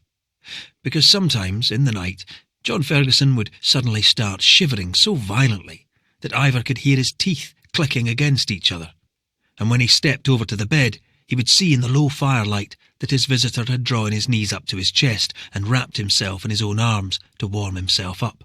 Huddled up, he'd be turned in his sleep towards the fire. The shivering worried Ivar, and before he went back to his chair, he would check that the cap hadn't come loose from John Ferguson's head, or that the new red socks hadn't slipped off his cold white feet, which did sometimes happen, in which case Ivar picked the socks up off the floor and put them back on. Everything had become fairly lively since they'd begun adding verbs and adverbs to the nouns in the makeshift blue dictionary. Lots of moving around and lots of arm-waving on Ivar's part, and as much as John Ferguson could manage with his bruised and possibly cracked ribs. Lots of nodding and head-shaking too, and a succession of pantomimes and charades as John Ferguson mimed what it was he wanted to know, and Ivar acted out what he was trying to describe. And between them, they inched towards the right words for, say, knitting and spinning and carding the wool, for eating quietly and for eating noisily, for walking quickly and for walking slowly, for shouting and for whispering, for jumping and for shivering, for coughing and sneezing, for crouching by the fire and for shooing away the hens. But what most delighted Ivar, what more than anything filled him with hope and happiness, was the way John Ferguson greeted him when he came home after being away by himself at the shore, or in the home field, or up on the high pasture. After 2 weeks, his tall, thin-faced guest was always ready with an account of what he'd been up to while Ivar had been out. Still heavily padded with English, the whole thing was an excited mixture of speech and gestures, in which John Ferguson told him how he'd been down to the O to wash his socks, or that he'd stayed inside because it was gruggy out, or that he'd filled the lamp from the bunkie and cleaned out the grute, that he'd had a quick flinter around, swept up the flogs of Sniag and brought in the skerpin, or that he'd picked some snorri he'd found growing in the for, scalded the flodrecks and drained them, and saved the flingazo to make soup, and for a little while now had been sitting in the tour, going through everything he'd written down so far on the pages of his glossary. Perhaps anyone on the receiving end of so much lively enthusiasm would have begun to feel that they were in some way the object of it all, and surely Ivar could not be blamed for starting to think, at around this time, that John Ferguson might be beginning to return his feelings. At the end of the second week, the weather turned wild again, and when Ivar went out, he mostly went alone, conscious all the time now of being different from his usual self. Whatever he was doing, whether he was fishing off the rocks or gathering tufts of wool from the hill, or carrying stones from the empty houses near the shore to mend his walls so his sheep wouldn't get in and eat his cereals and his vegetables, whether he was gutting fish and hanging them out to dry, or leaving them to ferment under a pile of rocks, whether he was digging furrows or ditches, or milking his ewes, or checking the piece of wood in the cow's tether to stop it twisting and strangling her, whether he was pulling up weeds, or bringing back armfuls of mown heather and coarse grass from the bank against the long wall at the top of the home field and tying it onto his roof because the wind had torn it up again, whether he was going to the beach with his fork to collect seaweed and spreading it on the wedge-shaped piece of land next to the home field where he planned to put his barley next year. He worked with a restless haste, anxious to get back, afraid that while he was gone, John Ferguson would leave, or be snatched away, or turn out never to have existed in the first place. 25. Meanwhile, Ellen Reid, wife of the youngest of the Lowry Gillies, came with her 2 small boys to help Mary pack before she headed south to Pennycook. There wasn't much to pack, and they were soon finished, Mary telling Ellen what good boys she had, which was true. Both of them stood quietly at the door watching the women work, and didn't interrupt them while they talked. They left the bed linen till last, and while Mary pulled and Ellen tugged, Mary couldn't help saying she wished there was work John could be getting on with for the estate that didn't involve him going on an 800-mile round trip and being away for a whole month. She had her 2 corners of a bedsheet lined up with Ellen's, and as she pinched all 4 together to fold the whole thing up and lay it on top of the other mending she was taking to Isabel's, Ellen said quietly, as if she was afraid they might be overheard, "Mr. Strachan didn't he want the gang?" "He wanted this one off his list," she said. "He expected it to go badly, like Tummel Bridge." Mary stood up straight. "Tummel Bridge?" Ellen nodded. "It was in the paper. Only an inch or 2, but it was there. Had she not seen it?" It seemed pointless to Mary, when Ellen had finished telling her what had happened, to explain that for a while now she and John had been busy with only one story, that every minute of every day had been so full of the great disruption in the church, there'd been no room for anything else in their lives, with John rushing about from place to place, and the endless stream of other ministers calling to see him, and all the talking and planning and discussing, and the sleepless nights when he was going over everything in his mind and bracing himself for the step he was about to take. "No, Ellen," said Mary. "I didn't see it. Or if I did, I didn't pay any attention. But thank you. Thank you for telling me." In Pennycook, Mary accosted her brother-in-law as soon as she stepped in through the door. Why had he not told them about the man at Tummel Bridge? Her face was red, and there was a twig in her wild dark hair. She looked as if she had travelled the whole way from Perth in an uncovered cart. What man at Tummel Bridge? Andrew Armstrong had not been looking forward to his sister-in-law's return. He felt he had gone out of his way to help her rebellious husband and to ease the financial difficulties that were of John's own making. He didn't want either of them staying for what might be an indefinite period in a house that was barely big enough for Isabel and himself and the children. And now here she was, standing in front of him on his own carpet, looking furious and challenging him about someone he'd never heard of in his life. The dead one, at one of the Lowry townships near Tummel Bridge. The factor Strachan is reckoned to have got into an argument with him because he wouldn't leave his home when he was invited to. The Gillies' wife told me. It was in the newspaper. Not in any newspaper he'd read, said Andrew. I know nothing about it, Mary. It did ring a bell, though. He recalled now that Strachan had been in court over it. Things had gone his way in the end, but no doubt old Lowry had rapped him smartly on the knuckles for overstepping the mark. He told Mary he did vaguely remember the incident, but it was a good while back, a year ago at least. Well, I think he might have mentioned it, said Mary. Upstairs, she unpacked her nightgown and sat down on the bed, looking out through the window at the smooth fields of the Pentland Hills, which had so often been her escape from Pennycook in the years before the Comrie earthquake.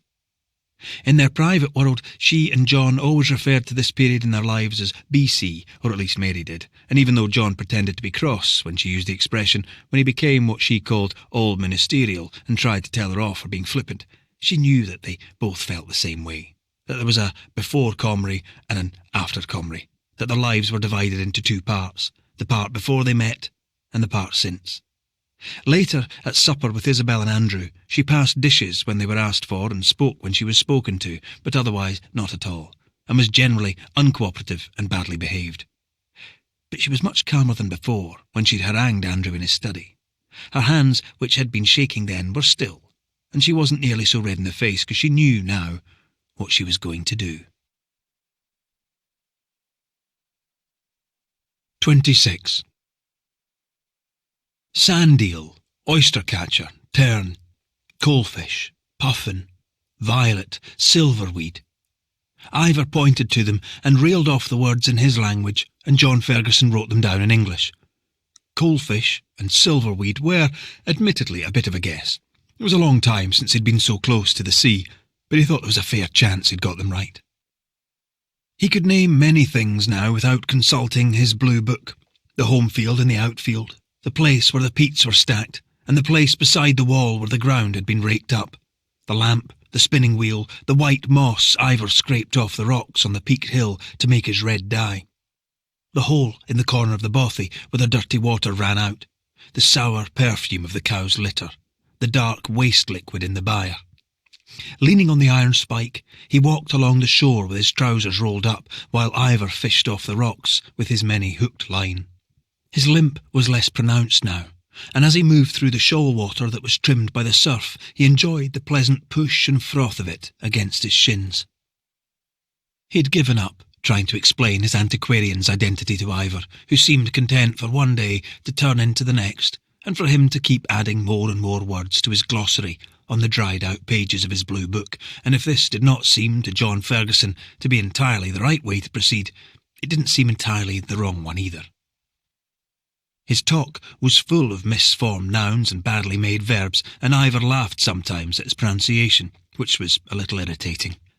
But as the days passed, he began to mind that less, and he liked it when Ivar bent forward slightly in his big wicker chair with his large hands on his knees, listening attentively and effortfully to his error-laden accounts of how he'd been busying himself while he'd been at home and Ivar had been out working. There were days when the sun was only visible as a luminous spot behind the clouds. There were days when the mist fell like a cloak onto the island's shoulders, when rain fell in big, coarse drops, melting the soil into a soft brown soup, when a cold, light wind blew low over the ground, making the bogs shiver. There were days when the weather was so wild that dense sea foam was driven over the land across Ivar's fields, damaging them, and it was too rough for Ivar to do any work. From inside the house they could hear the thump of the waves, and when John Ferguson went with Ivar to look down at the sea from the cliff tops, they watched the blue-green water seethe and bubble around the skerries and the spray being thrown up as the wind took hold of the breaking waves. But when the weather was fine, and the air was almost still, and a whitish vapour rose from the ground, or when it was only a little blustery, and Ivar could work again, John Ferguson liked following him around, keeping up as well as he could on his bad leg. In the breeze his papers fluttered, and his hair waved about like grass, and every once in a while he reached up with his free hand to try and plaster it back down on the top of his head and over the small bald patch at the back where Ivar had cut it away around his wound. Sometimes he stopped and bent over, pressing his hand into a stitch at his side, gulping the air and flapping his arm at Ivar and calling out "Hip!"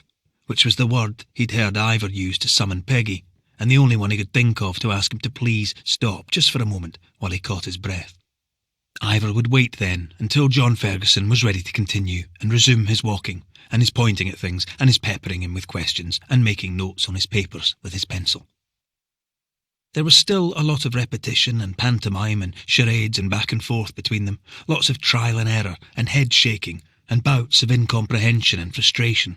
But there were also moments of clarity and understanding, and in the evenings John Ferguson sat down with his rough pencilled lists and made a fair copy of them with his pen and what was left of his ink in the metal writing tin.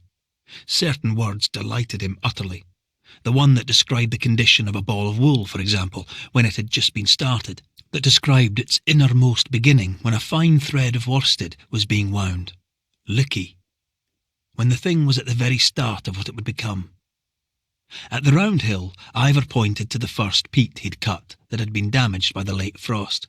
There was a word, he said, for this outermost frost-damaged piece of peat that was different from the word for a piece further in and undamaged by the frost.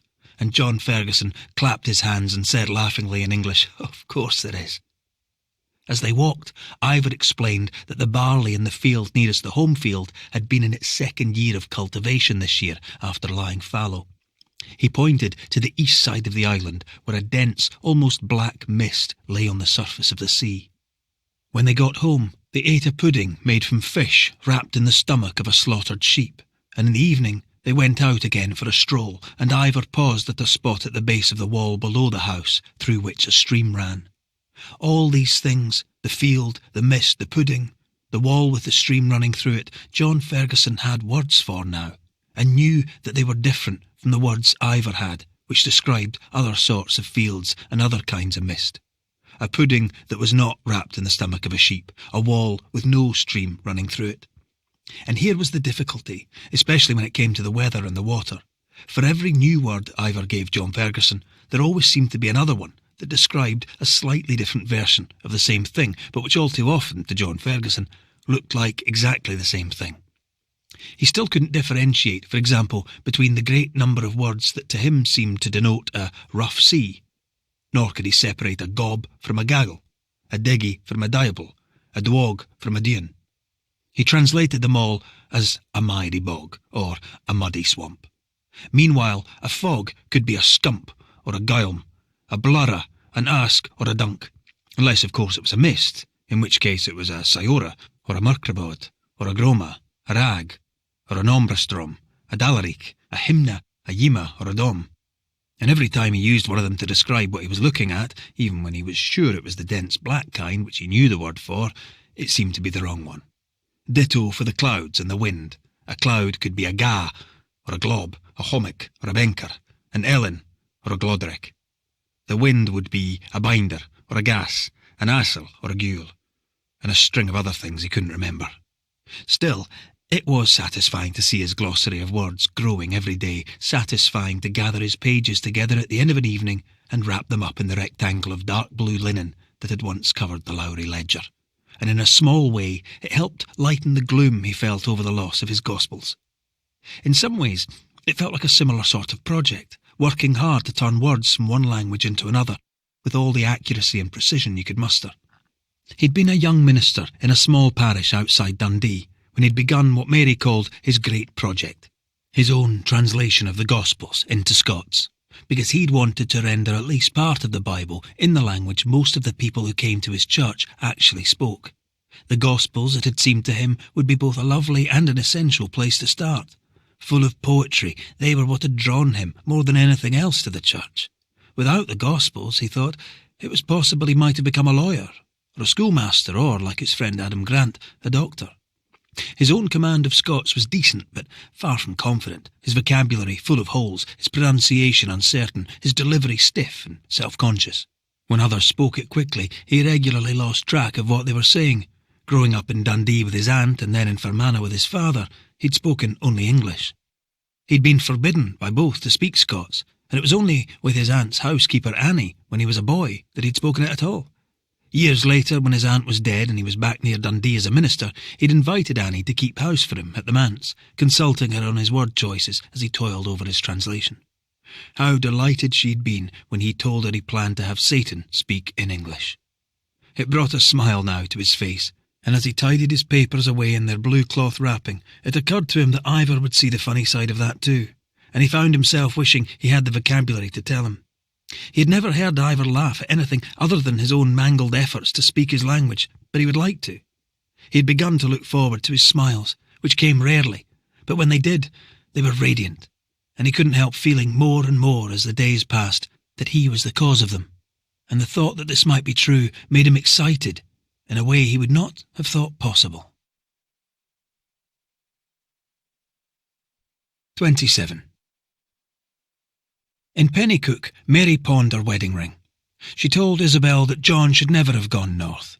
She was certain Ellen Reid was right, that Strachan expected this particular clearance to go badly, and did not want it on his hands, that he had looked at her good, unworldly husband and his desperate need for money and thought, here is the fool I'm looking for. The best thing she could do now was to go after him and bring him home before he had a chance to become involved in what she'd come to think of as this stupid errand. Stepping out of the pawnbroker's into Charles Street, she thought about her teeth. She'd asked John once if, in spite of him having rescued them and returned them to her in the earthquake, he disapproved of them. This was before they were married, and were writing to each other every day, he from Edinburgh, from his parish in Broughton, she from her small rented house in Pennycook. She'd told him by this time she was a pretty poor sort of Presbyterian. Nevertheless, she'd been rattled by something that had happened to her in church. In the middle of the sermon, a woman in front of her had stood up and announced that she'd just had a vision of hell, where all the people were dressed in jewellery and wigs and wore false teeth. Pennycook is a small town, Mary had written. There is no one in it who doesn't know about my vulcanite dentures, but this is the first time anyone has openly criticised me in church for having them. What, she was curious to know, were John's thoughts on the matter. John had written back the same day to say he thought the woman sounded like a nasty piece of work, and his advice would be to ignore her completely. When Mary had written a few weeks later, though, to ask if he'd object to her wearing a ring once they were married, he'd taken 2 days to reply, and when his letter came it said that on the whole he was against that sort of thing, but if she'd be happier with a ring than without one, then so was he. Which was, she realised, his way of saying that there was behaviour he tolerated in her that he would never tolerate in himself, or urge upon his congregation.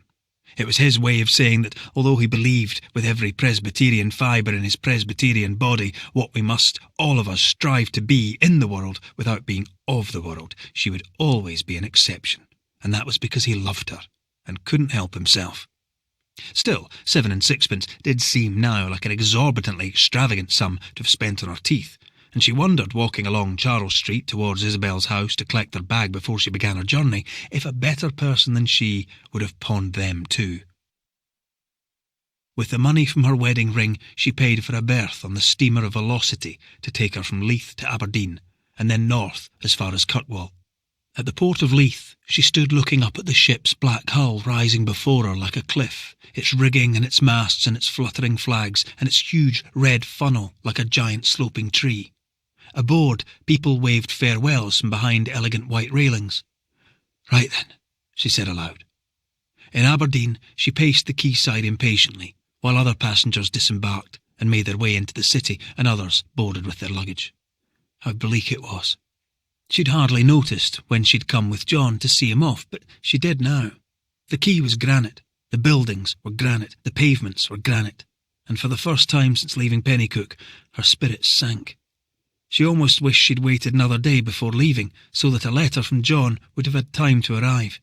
He'd have written to her from Kirkwall and made sure the letter was posted before he sailed again, and he'd have ended it the way he ended all his letters, by saying, in his tiny money-saving handwriting, "May all the good angels watch over you, my sweet wife, while I am gone."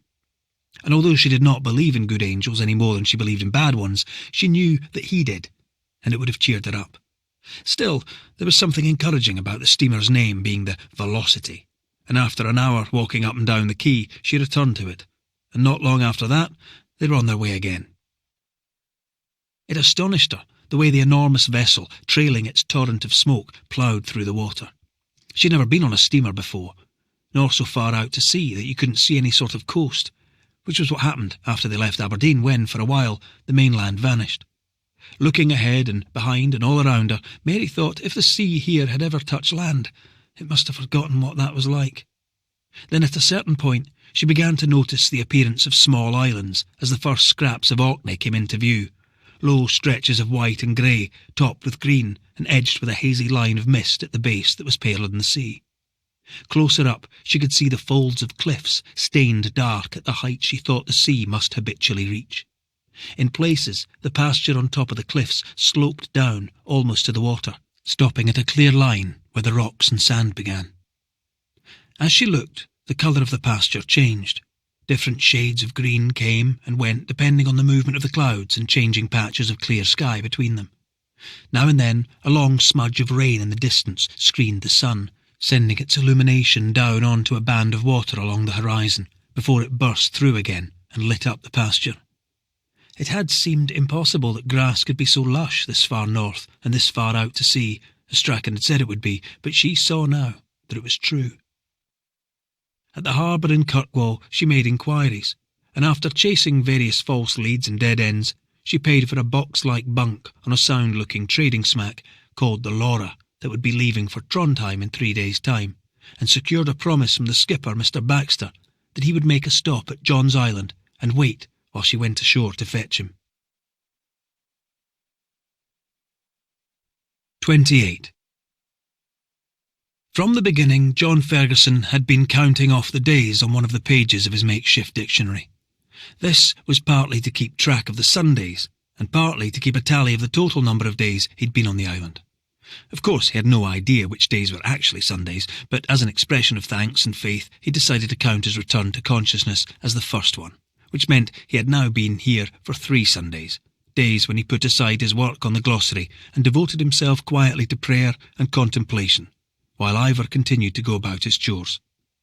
As for the total number of days he'd been here, he assumed that after his fall he'd been unconscious for 2 or perhaps even 3 of them, which meant he'd been here now for either 18 or 19 days, that today was either a Wednesday or a Thursday, that Keane, depending on the weather, would be here in around a week's time. It was either on the 18th or the 19th day then, either a Wednesday or a Thursday, a calm one with a little wind, that Ivar, carrying one of his rough home-made ropes, beckoned to him to follow. Together they walked to the bottom of the peaked hill, and from there they carried on past the pond, and as they neared the cliffs, Ivar, with his eyes on the ground, began picking up feathers and holding them while he talked. John Ferguson heard the word ombudsman repeated several times, and nodded guiltily, because ever since Ivar had pointed out the Bailey house, he'd known that this was his word for factor, and he understood that he was telling him now that in the days when Strachan had come to collect the rent for the estate, he'd collected a good part of it in feathers. So this is it, thought John Ferguson. He is going to tell me he knows I'm here on behalf of the estate, that he has worked out that I have come here for no other reason.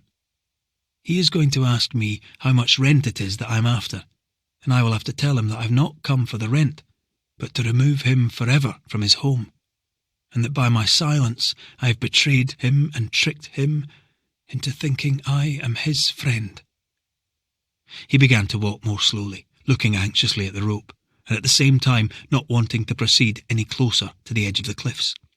But at the cliff top, Ivar stopped, and John Ferguson watched as he tied one end of the rough-woven rope around his hips, and the other to a metal spike driven into the rock, and lowered himself over the side of the cliff. John Ferguson's own insides dropped in a freezing rush, as if he too had suddenly gone over the edge. "Ivar!"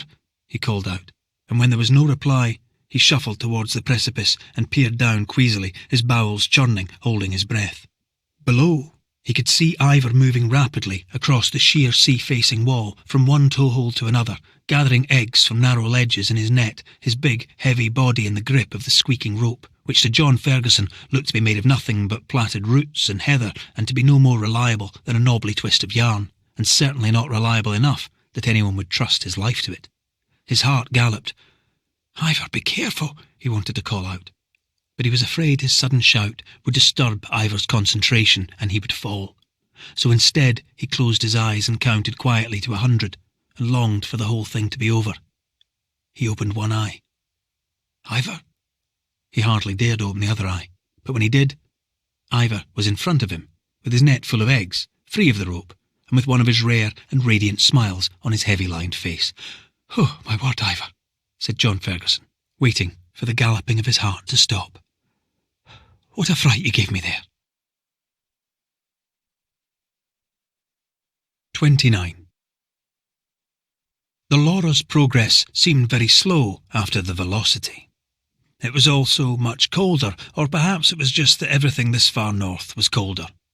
When she stood on deck, the wind got between the roof of her mouth and the vulcanite setting of her porcelain teeth and into the metal pins, freezing them and making her wince.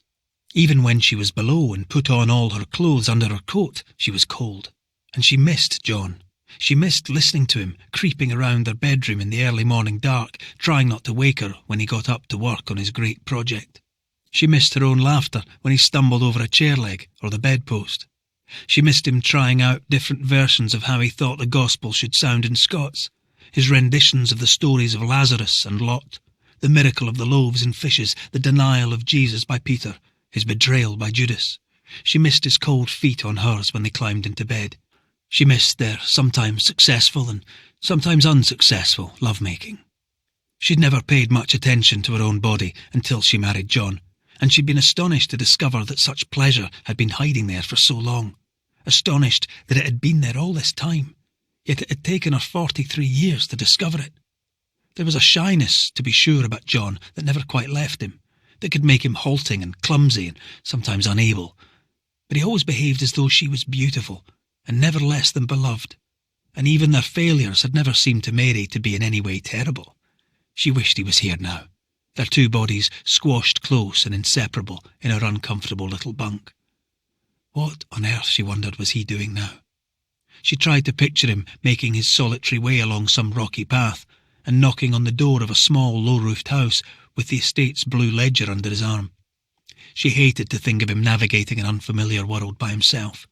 Even in Edinburgh, a city he was supposed to know, they'd been lost so many times during the week after their wedding, when he'd been leading the way, setting off for one place and ending up in another, peering into narrow wynds or looking out off sudden bridges into yawning chasms opening onto streets astonishingly far below. They'd been late for their appointment at Mr. Adamson's photographic studio at Carlton Hill because John had lost his bearings in the new town. He'd even managed to lead them astray in the Botanic Gardens. 3 times they'd circled back to the tropical palm house, trying to find the way out. And although it had been funny at the time with John saying, "Oh dear Mary, I think we will have to spend the night here," she thought of it now and it didn't seem funny at all. It made her so anxious and afraid she wanted to cry. 30. The calm weather continued, and this, Ivar explained to John Ferguson, was called a lura, a lull, a period of short, unreliable quiet between storms. Ivar took the opportunity to finish mending the broken wall at the far end of the home field where the sheep kept getting in. He went round the walls of the house, stuffing roots and wool into the cracks between the stones. He weeded the cabbage again, because however fierce a war he waged against the oatgrass and the wall barley, they always came back. John Ferguson meanwhile sat outside in Ivar's great chair, enjoying the sunshine and sometimes going off by himself for a walk. But it is in the nature of a lull to give way eventually to a storm. And anyway, perhaps, it was always inevitable that John Ferguson, while he was pottering about inside after one of his walks, would one day come across Mary's picture on the high shelf above the door, hidden behind the teapot. Ivar was outside plucking his sheep, and when he came back with a bundle of wool in his arms, John Ferguson was holding the leather-framed picture in both hands. He seemed unable to speak. When the words eventually came out, he shouted them in English, either too angry or too upset to try to speak to Ivar in his own language. "This is my wife, Ivar. My wife. My own wife, Mary, who all this time I have been lost without, and who I now discover you have been hiding from me." His expression was severe, and the way he spoke reminded Ivar of the way the estate minister had thundered at him in the cold, thick-walled church when he told them about their sinfulness and everything they were doing wrong in their lives. Ivar kept hearing the word wife, and he didn't need to understand any English to know what it meant. He could hear its meaning in the way John Ferguson said it, and anyway he had never doubted that was who the woman was. He put the wool on the ground and sat down in his great chair. There were tears in his throat. He wanted to tell John Ferguson that it was a long time since he'd looked at the picture of his wife or thought about her in any way. His tears shocked him. It was years since anything had made him cry. It was years too since anyone had shouted at him. He turned his face away into the hearth, reminding himself that irritation and arguments are common between people who live together. He'd only forgotten because he'd been alone for so long. He'd often been shouted at when he was young, and every once in a while there'd been stormy outbursts between almost everyone in his family, between his parents, between his mother and his grandmother, even sometimes between Jenny and Hannes. "This will blow over," he tried to tell himself, keeping his eyes on the hearth. "John Ferguson will calm down and forgive me for hiding his wife from him. And when he's ready, he'll take out the blue cloth book and lay it across his lap and ask me to pass him his pencil, and we'll set about the task of adding another column of words on a fresh page, and everything will be the same as before." It would, surely. He didn't know what he'd do if it wasn't. What he had always felt like enough, but he was not sure it could feel like enough again if he didn't have John Ferguson here with him any more. He wasn't sure he could be without the back and forth of their stumbling communication, and not have him close by, not have him inside his own four walls to care for, to prepare food for, to sit with through the evenings, and sleep near to during the nights. Once, before Strachan stopped coming to collect the rent, there was a shipwreck on the west side of the island. When Strachan and the old interpreter from Shetland arrived with the Lily Rose, they made it known that if anyone was hiding anything from the wreck, they should bring it out or be prosecuted as a thief. It wasn't difficult to understand what the old man was telling them, that it was within the Lowry factor's power to choose whether he punished the miscreants here on the island or whether he took them with him to the mainland to be tried in a court of law, where anyone who had concealed even the smallest item that did not belong to them would be found guilty and made an example of. One by one, the precious pieces of salvage were brought out, the good strong rope and the delicious liquor, the useful sailcloth and the hefty lengths of broken timber, the knives and forks and pairs of scissors, and the marvellous green dress with the lace collar that Jenny had found floating in the inlet below the church. But Ivar had already buried the teapot in the place in the round hill where he and his brothers dug the peats, because his grandmother said if he didn't, the factor would claim it for the estate or the crown, or more likely for himself. She herself had kept hidden a tiny golden bird no bigger than her own thumb that she'd found when she was a girl, buried it in the ground in an ancient-looking pot with a bundle of bones when they'd gone looking for stones to build the byre. The estate, she said, would have claimed it long ago if she hadn't hidden it. And the same went now for the teapot Ivar had found resting on a mound of wrack with the lid still on, the delicate spout and handle unbroken, a beautiful object his grandmother said was for pouring the tea after he had boiled it in a pan. He'd run his fingers over the raised white figures clothed in graceful robes, holding spears and standing among trees and surrounded by garlands of leaves and flowers, and then he'd lifted it carefully from the slippery scalp, terrified he would be the one to smash it when it had so miraculously survived the breaking up of the ship. From then on, every year when Strachan came for the rent, he'd buried it in the hill and dug it up again when the scar-faced steward was gone. It was only when 2, 3 and then 4 years passed without Strachan paying his annual visit that Ivar had thought it safe to put the teapot on the high shelf above the door, where it shone in the beauty of the firelight and kept him company. He couldn't look at the teapot now without feeling John Ferguson's anger. For an hour they sat in silence, Ivar in his great chair, John Ferguson on the bed with the picture of his wife next to him on his blanket. Once in a while he picked up his papers and looked at the lists of words on them, but mostly he just sat. Ivar tried to get on with some knitting but kept pausing, trying to think of something to say, but at the same time afraid to break the silence between them in case he only hardened it. He was about to warm some milk, thinking he would offer a bowl to John Ferguson in the hope that this might return them to where they'd been before their argument. But just as he lifted the pot onto the hook above the hearth, John Ferguson rose from the bed, put the picture in his coat pocket, and walked stiffly out through the door. 31. On Shetland they were delayed a whole week in Lerwick, while the Laura waited for the arrival of various goods going to Trondheim and for another paying passenger who, like the goods, was also bound for Norway, and who finally appeared after another day and a half. Most of Mary's money was gone now, used up on 8 nights at a cheerless, overpriced hotel in a dark street behind the harbour. But at last they were on their way again, and Mary was up early, fully dressed, and with her teeth in, her hair brushed, and arranged in 2 heavy loops, either side of her face. It was even colder now than it had been after they left Kirkwall, both inside her tiny curtained berth as well as outside it.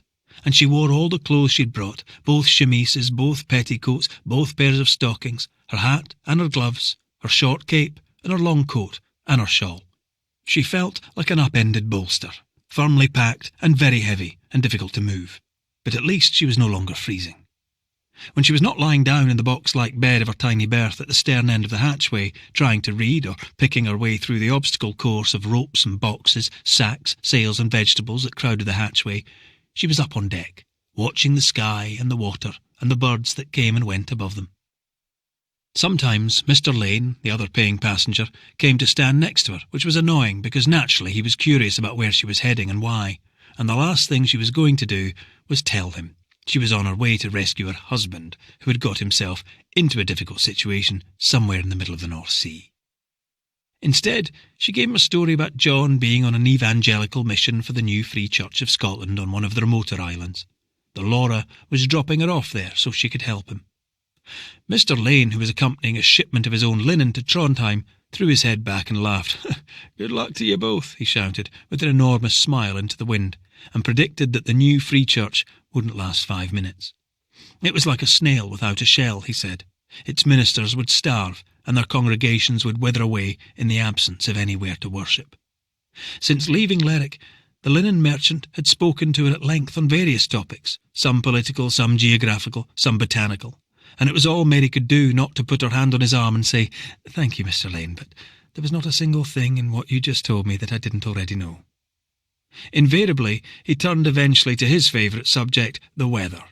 He loved to talk about the storms he'd experienced over the years in the pursuit of trade across the North and Baltic seas, and as the breeze stiffened, he began to tell her about the famous one she already knew about, that had swallowed half the Caithness herring fleet whole, and sunk 3 well-built vessels en route between Stavanger, Riga, Amsterdam and Hull, with the result that no one had ever seen their cargoes of timber, linseed oil and cod, nor any of their crew, ever again.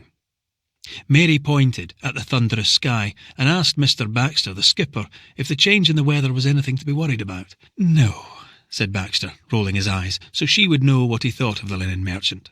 He didn't think either the stiffening breeze or the darkening sky were anything to be worried about, and that it would not be long now before they reached her destination. "You will see it," he said. Even when they were still some way off, she would see the island rising out of the waves from its hidden beaches. She would see the dark cliffs and the tricky waters beneath that were dotted with skerries, and if the sun was shining, she would also see a gleam of green. 32. John Ferguson wasn't immediately aware that he was lost. His exit from the bothy had been a swift, ungainly hobble that took him out past the byre and beyond the home field and down towards the church. And from there he'd carried on, stumping along over the heather and doing his best not to step in one of the island's hidden streams or fall headlong into one of its quaking black bogs. With his eyes on the ground, he'd paid no attention to where he was going. He was still trembling a little, still trying to recover himself after what had happened at the house with Ivar and Mary. He slowed down, thinking that would help calm the trembling and slow his heart, and for a while he plodded on, still looking at his own feet, until at last he looked up and found himself in a part of the island he didn't recognise. When he turned around, he could see the tallest of the 3 hills, the white one, but while he'd been walking, the clouds had come rolling like smoke over the heath, and he couldn't see the other 2, neither the round one nor the peaked one. What he could see above a rocky cove and next to the first tree he'd come across since he'd been on the island was what he thought must be the hermit's cell, a mound of stones like a tiny prison that really did resemble a beehive. He crawled inside. Hunched in the darkness, he sat gripping Adamson's calotype of Mary, and although in the blackness he couldn't see her face, he could picture her smile with its Maryish blend of scepticism and self-consciousness. "I've missed you, my darling," he said quietly, aware even as he spoke that he had not thought about her much in the last few days. It was true, though, he did miss her, and having discovered her again, he longed to see her. It was only that his strange existence here on Ivar's island had pushed her out of his thoughts. He began telling her about all the things he'd been turning over in his mind while he lay on his bed at night, and when he'd been crisscrossing the island with Ivar, that with the £16 the Lowry estate paid him for his work here, he would look for some furnished rooms to rent in Broughton where they could live, and once they were settled, he'd start hunting for suitable premises for a church. It wouldn't need to look like a church. Any sound, serviceable building would do, and after the months he'd spent preaching in borrowed parlours and in the street, and that time, did she remember, in the rain on the pier at Newhaven, it would feel like a proper beginning. He paused and tried to pray, but he couldn't. Outside, he could hear the wind and the sea crashing at intervals against the rocks below. I shouldn't have shouted at Ivar this morning, he told himself eventually. It was not an unnatural thing for him to have done, to want to keep Mary's picture for himself. I should have been kinder. Slowly and evenly, he breathed in the damp, peaty atmosphere. Across the small round entrance, he could see the low, wind-bent branches of the tree. It was a rowan, he thought. Its prickly twigs had scraped his face when he'd crawled inside, and his cheeks were stinging. In spite of the light filtered through the tree's screen, it was still very dark. It was also extremely cramped. If he reached out with his hands, his fingertips touched the walls before he had fully extended his arms. He patted the cold stone and tried to imagine what it would be like to spend your whole life immured in such a minute and gloomy place. I could tell Ivar now why I'm here. It was true. He could. They were able to communicate quite efficiently now in a broken way, Ivar speaking his own language while he, John Ferguson, wrestled with his own tortured mishmash version of it, still filling in the gaps with plenty of English and occasionally throwing in a little Scots, always hoping there was enough that was familiar to Ivar, that he would know more or less what he was talking about. His vocabulary was growing every day. He knew the words for the plaited straw mats Ivar placed between Peggy's back and the loaded baskets she carried, for the pink thrift that covered the slope above the brook below the bothy, and for the lady's mantle that grew along the wall in the home field that made him think now of the lady's mantle Mary had planted beside the front path of the Broughton manse before they'd left it because she'd liked the way the leaves held the rain, making them sparkle as they sparkled here on the island. But most importantly, he knew the word for ship, the words for pasture and sheep and mainland. He knew the verb that meant to leave or go away. It would not be an elegant speech, and it would be full of grammatical mistakes, but it would be clear enough, and yet he shrank from delivering it. If it had seemed difficult at the beginning, it seemed impossible now. He was less afraid of Ivar than he'd been at the start, less worried that with his quiet bulk he would turn violent. What he dreaded now was how it would feel to have Ivar's eyes upon him when Keane arrived and began the business of dispatching the livestock, Peggy and the old black cow and the tough, sure-footed sheep. What he dreaded was how Ivar would look at him when he finally delivered his much-postponed message, how he would stand before him with his mouth a little open, how there would be disbelief and bewilderment etched into the heavy lines of his face, and how by the time they were loading the Lily Rose with his spinning wheel and his tools and his cooking pot and anything else he was permitted to bring, he would have turned away from him completely, doing everything in his power to make sure he never looked at him again. I could remind him, he thought, about Providence. I could console him by explaining to him that his suffering, like all our suffering, is nothing more than punishment for our sins, that it is God's will and our Christian duty to submit to it. But crouching in the darkness of the hermit's cell, John Ferguson couldn't imagine talking to Ivar about Providence. It seemed a shabby thing to him suddenly, an abdication of his own responsibility, a denial of his own involvement. All his life he had believed in Providence. He was full of doubt now. He leaned against the cell's curved wall and pressed his cheek into the rough and chilly stone. I should never have accepted so many bowls of milky soup from him, so many warm fires and hot liver puddings. I should never have allowed him to give up his bed for me. I should never have accepted the knitted socks and cap and the repairs to my coat. I should not have spent so many scores of hours encouraging him to teach me his obscure and difficult language. He found himself wishing he could go back and start again and do everything differently. But time was the worst thing. Time, it seemed to him now, was the only thing you couldn't change. Whatever you did, it kept coming. He ran his fingers over the leather frame round Mary's picture. Well, the end, he supposed, would be here soon enough. It would not be long now before Keane came. Blinking, he emerged into the light, pushing his narrow head through the hole and the tangled branches of the rowan tree, and when his whole body was out, he stood up and brushed off the crumbly earth and feathers and pellets of dried excrement his coat had picked up from the floor of the anchorite's chilly dungeon.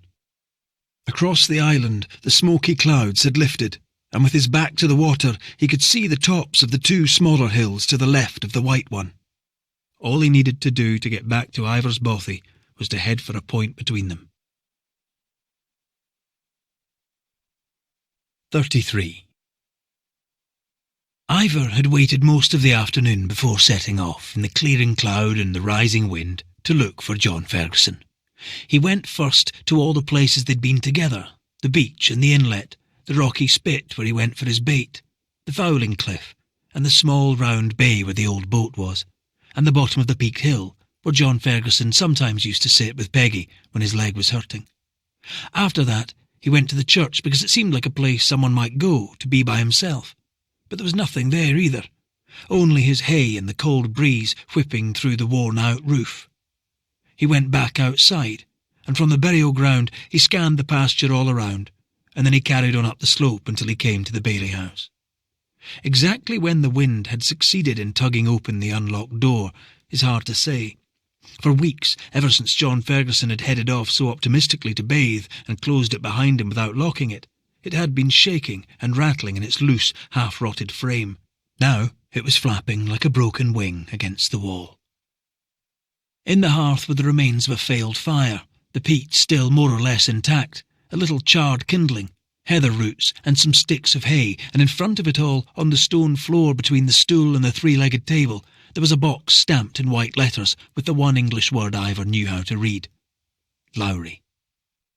Inside it, he found flour and cheese, a few apples and some salted meat and a flint fire striker, a big bag of sugar, and another of tea, and a small one of what he thought was coffee, a half-eaten cake wrapped up in wax paper, and in among all these sundry groceries and supplies he found a pistol, and some ammunition, and a horn of damp powder. He turned the pistol over in his hands, the cold metal and the warm wood. He couldn't say if it was the same one that used to hang from Strachan's belt, but like that one it was heavy and large, and like that one it had a hook so it could be worn hanging from a man's waist in the same way. So, he thought, I am like a puffin. Like a puffin, I wasn't frightened of him. Like a puffin, I have spent my days swimming beside him. Like a puffin, I have walked about close to the snare. I have pecked at it, and picked it up in my beak and looked at it from different sides, and now I have put my foot in it, and the string has tightened round my stupid ankle, and I am caught. I have done everything in the wrong order.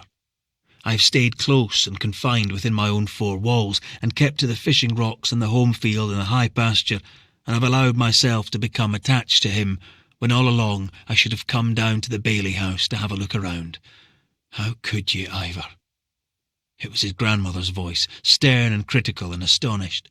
He'd heard it many times in his head during the years that he'd been alone, upbraiding him for the commission of small errors of judgment or calculation as he went about his work, reminding him always to proceed with caution in everything he did, because it was only him now in the world, and if he ever tripped or fell or injured himself or made any kind of mistake, there would be no one here to help him.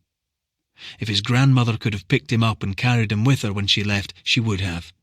If he'd been a baby or a small boy, she would have tucked him against her shoulder or propped him on her hip and shown him the tiny golden bird she would sell to buy their passage to the new world. She would have held him in place with one of her strong, sinewy arms and stepped up into the boat and sat him down next to Jenny and his mother. Over the years, he'd often thought about that if there'd been any way she could have bodily lifted him, she would have. How could you have been so stupid, Ivar? He shook his head, as if suddenly she was standing next to him, looking down at John Ferguson's box with the white Lowry letters printed on the side. I don't know, he said aloud, thinking only that one thing had happened and then another, and that along the way he'd closed himself off from anything that resembled his grandmother's brisky and bossy voice, and the warning reminders that had always in the past stopped him doing stupid things. In his head, Strachan was the ombudsman, and to Ivar the pistol had always seemed like a suggestion of what could happen if they didn't produce the required 7 stones weight of feathers, or complained about the estate leaving them with no rack to nourish their crops. He used to sit the Lowry factor, on the step outside the Bailey house and clean the gun with a rag, and push the little metal balls and wad of cotton into it, and do everything necessary to prime it, and sometimes he'd shot at birds for sport, or for his own eating, and once he'd used it to strike Jenny on the side of her head, because she didn't want his hands on her, and had made her feelings known by biting his face. He put the pistol back in the box, and hefted the whole thing onto his shoulder, and when he got home he went into the byre and put it at the back in the dark. Then he stepped into the house, where John Ferguson greeted him with a smile, to show that he'd forgiven him for hiding his wife behind the teapot, and that everything was all right again between them. With one of his little speeches, full of words that were partly right and partly wrong, he said he'd cooked the halibut Ivar had brought home last night, and it was ready for them, now to eat. 34. At this time of year, when it is light for so much of the night, the island feels like an unsleeping place, as if it is only ever dozing through the small hours and nothing could happen anywhere on it or around it without it noticing. Ivar sat in his chair watching John Ferguson sleep, the gentle rise and fall of his breathing. After they'd eaten, he walked down to the shore by himself, leaving John Ferguson with his papers. The swell in the sea was the swell that preceded boisterous weather and came with the gathering of the wind, and Ivar stood and watched the slow heave of the water and tried to let himself be calmed by the freshness of the breeze. If it had been another year, last year, say, or the one before, he would have had a little to offer in the way of rent. A meagre token at least, something to show willing, a small deposit on a promise to work harder and be more productive in future. But this year, with his illness, he'd hardly scraped through at all. He'd let almost all the barley go, and nearly all the corn. He'd lacked the strength to dig the potatoes beyond those he needed to stay alive. He had no feathers, not a single solitary sack. Until the other day, when he'd gone to the fowling cliff with John Ferguson, he hadn't been there once, knowing it was far, far beyond him to lower himself on the rope from the metal kelp spike, let alone haul himself back up, which was the method he'd devised for harvesting the birds and their eggs since he'd been by himself. Nor, until a few weeks ago, had he plucked the fleeces of his sheep. He'd done almost no spinning and less knitting. A few caps and pairs of socks he'd made in the spring, but that was all. He had no garments to offer John Ferguson, and although the big store of collars and cuffs was still here from when Jenny and his mother and his grandmother used to embroider them for Strachan to take back with him to the shop in Aberdeen, it was years since he'd been near them with a needle. In the byre, he pressed his thumb against the pistol's trigger, but nothing happened, which did not surprise him. He knew from watching Strachan that there was more to it than that. You needed to combine the ammunition and the powder, though where and in exactly what way he wasn't completely sure. Looking back, he wondered if he had always known, if it had been clear to him from the beginning that his visitor must have been sent by the estate, only he had not wanted to believe it. Looking back, he wondered if the knowledge had been there from the moment he found John Ferguson on the beach, and it had been this, more than his feelings for the woman, that had made him wish then that he would never wake up. Looking back, it was impossible to unpick how one thing had led to another, and what exactly he had chosen to see and not to see, and how it was that he'd been able to convince himself that John Ferguson, with his dark hair and his sharp nose and his serious, anxious demeanour, had come from nowhere and was going nowhere, that he was some aimless traveller who had nothing to do with anything or anyone, that he was just here. Looking back, there was only one thing that was completely clear to him, and that was that he had loved the time he had spent with John Ferguson. Back at the house, he began cutting the heather that was stacked in a heap against the wall for the roof, but he made a poor job of it, and although he knew he should stop and sharpen his knife, he pressed on until at last he accepted that he was trying to carry out a task which, in his present state of mind, was beyond his power. He laid down the knife and went to check the snaver in the rope round the neck of the old blind cow, and stood talking to her for a while. He stroked the broad, flat plane of her massive forehead, telling her what he could see. A big dark cloud with a whitish top through which the sun was shining, and next to it a bank of smaller detached clouds.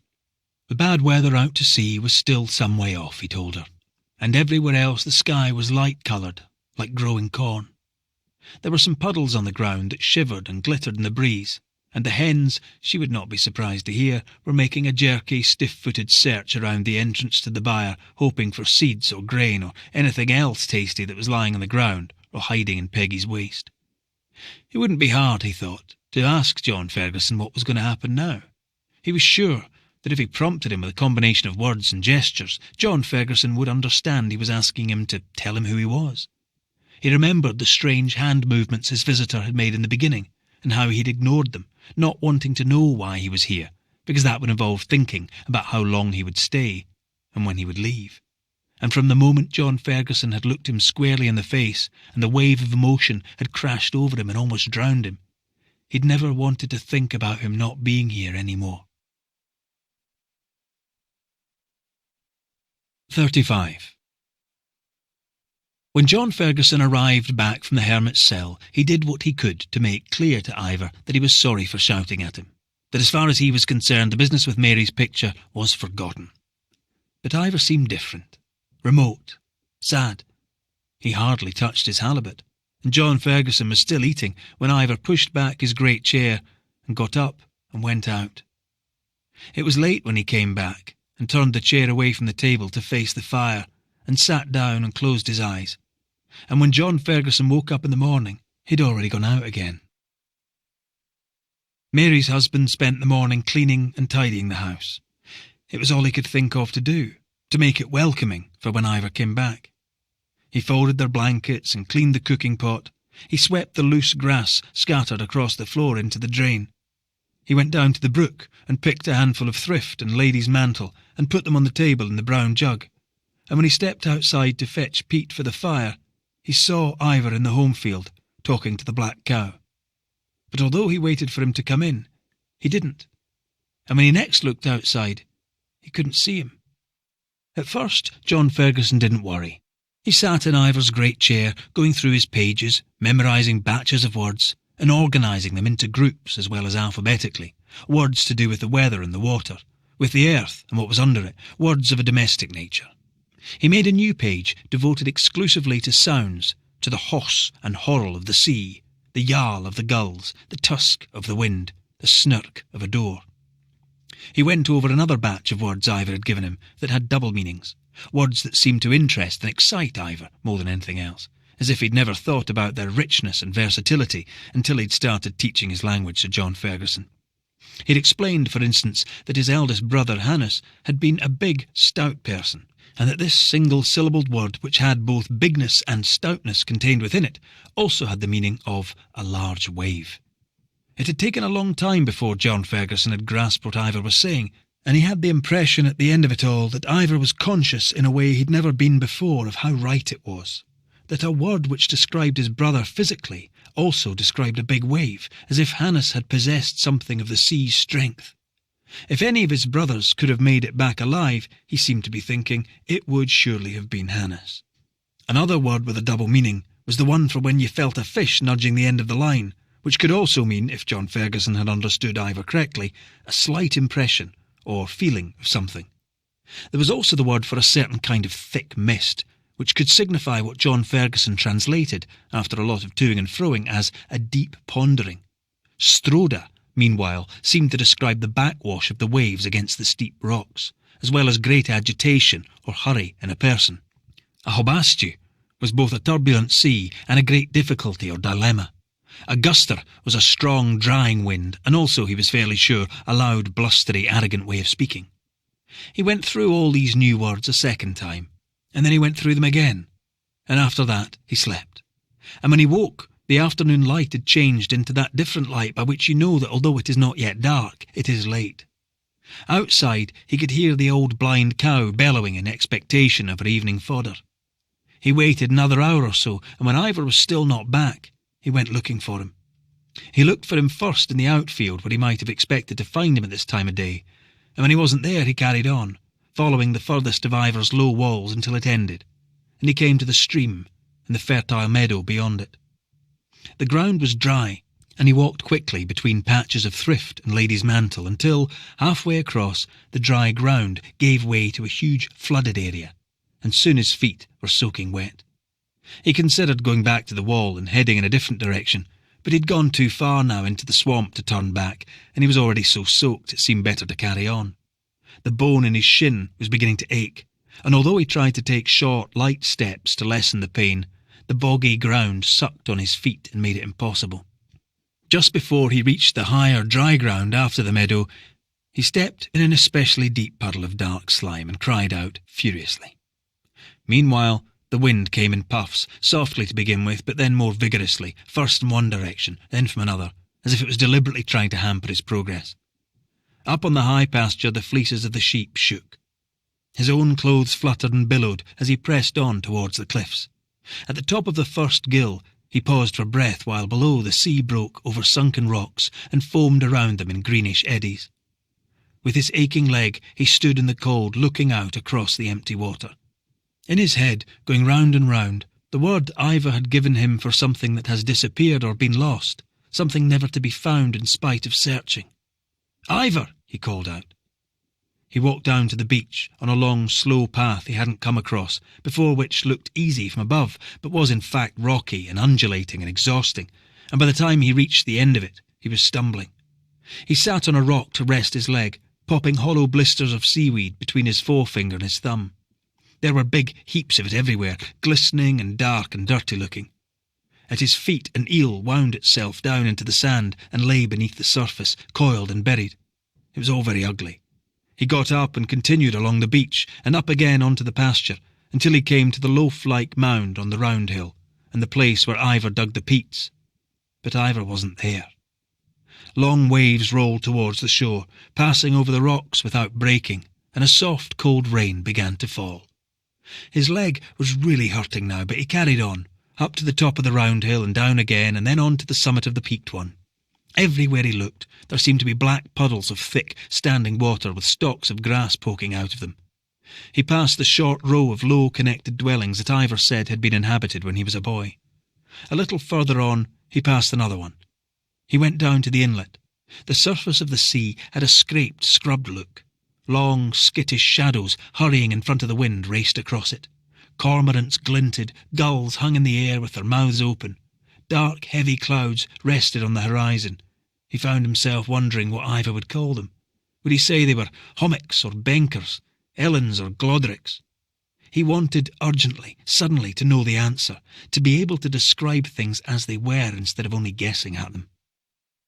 Was the thick, drifting mist around the bottom of the white hill a himna or a yema? Was it a rag or a dom? Not knowing the right words made him feel as far away and separate from Ivar as he had ever felt since the day he'd arrived. Even in the moment when he'd opened his eyes for the first time after his fall, he hadn't felt as distant from him as he did now. Back then, he had looked at him sitting in his great chair, and even though he was a stranger, he'd had the feeling that in some buried, unconscious part of himself, he knew exactly who he was. Now he felt that whatever had connected them before had been broken or taken away.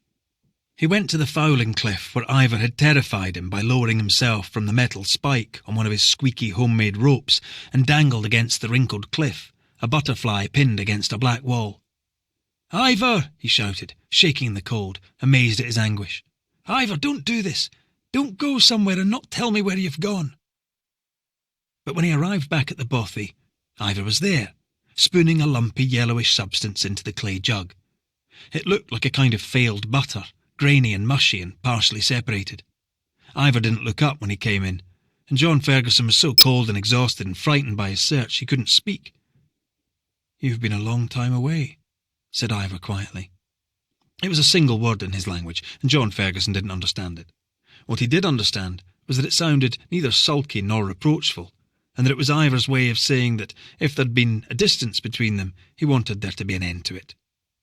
John Ferguson watched him tip the lumpy butter-like stuff into the iron pot, mix it in the meal dust that had settled on the edge of the small millstone he used to grind the corn, and then cook it over the fire, and as soon as it was bubbling they both ate it hungrily. Where the music came from, Ivar couldn't have said.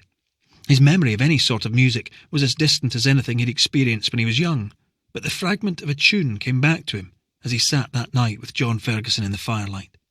He started humming it, and as he hummed, the memory became sharper and more intense, and more of the music flooded his mind until he was singing, and on his feet, and holding out his hands to John Ferguson, and asking him to dance. John Ferguson's first reaction was to laugh. No, Ivar, no. He tried to muster the words and gestures to explain that in his church no one danced. In this respect, the new church did not differ from the old one. Dancing was ungodly and undignified and forbidden, and he was against it. He laughed awkwardly again, wanting, after everything that had gone on earlier, to lighten the moment, but at the same time wanting to make it clear to Ivar that he was declining his invitation. He shook his head and folded his arms and crossed his legs. Ivar stood with his hands stretched out. He knew from the minister who used to come with Strachan that you weren't supposed to dance, that dancing was wrong and you shouldn't do it. On every one of his annual visits, the old Lowry minister had reminded them that they had been put on this earth to suffer, not to enjoy themselves. But Ivar was strong, much stronger than John Ferguson, and he kept singing and tugging on John Ferguson's hands until he'd pulled him to his feet. Slowly at first, and then more quickly, the walls around them began to spin. It wasn't like any dancing John Ferguson knew existed. They went round and round in small circles and in big ones, and every so often Ivar grasped his hips and lifted him up and spun him round so he was completely untethered by anything other than Ivar's hands. And in between the lifting and the spinning round, Ivar held him close and made the fast and raucous music with his mouth, music that was unlike anything John Ferguson had heard before. And he wondered if Ivar was making it up as he went along, if he was making the dance up too, or if they were both things he was remembering from long ago. Ivar lifted him up again, and John Ferguson heard himself shout. He tried not to, but he did. It was thrilling to feel Ivar's hands clamp him hard like that on his hips, and then to be almost thrown upwards with the air rushing into his body. Each time it happened, he heard himself shout again from the shock and thrill of it.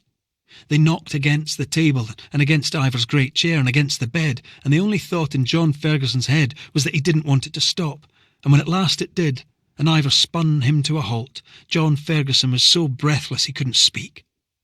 His arms hung at his sides. He lowered his head, and to his vast distress, he was crying. "Forgive me," he whispered, hardly knowing who he was talking to, only knowing that he was guilty. 36. At first, it was almost like in the beginning, when John Ferguson had been the patient and Ivar the nurse. John Ferguson lying quite still and trying to hold on to his stillness, even though it was almost unbearable, taking shallow breaths while Ivar attended to his body, tentatively to start with, and then more confidently. But as Ivar became more confident, so did John Ferguson. He stopped trying to stifle his own noise, and although at first he'd wanted it to be dark, soon, like Ivar, he wanted the smoky illumination of the lamp too. Ivar's skin was grimy and smelled of smoke and fish, but he was paler than John Ferguson had expected him to be, and the parts of him he'd never seen before, his chest and his back, the tops of his arms, his legs and his buttocks, everywhere that wasn't habitually exposed to the elements, did not have the hardened, weather-worn feel of his face and forearms, and especially not of his hands, which were scarred and thickened on the palms and the tops like hide. There were places on his upper arms and round his hips where the skin was loose, and John Ferguson remembered Ivar telling him how the flesh had fallen off him this past winter because he'd been ill and hadn't eaten for a long time. When they were finished, Ivar tugged at a fold of skin under one of his arms and laughed. "Look," he said, "I am old." To which John Ferguson responded by taking hold of the loose skin of his own arm and laughed too and said, "So am I."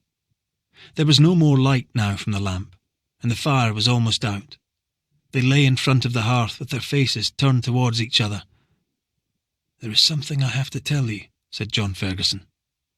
He'd been about to tell him before. After the dancing he'd begun to speak, but he'd been crying then, and Ivar had put his hand over his mouth and hushed him, and after that there'd been no more talking until Ivar said, "Look, I am old." Now Ivar was pulling the blanket round them both. "There is," John Ferguson began again, but Ivar stopped him and said it was all right. He knew he'd come from the estate. He'd found his box in the Bailey house. He knew everything. John Ferguson shook his head, and for a moment he closed his eyes. "No," he said, "you don't.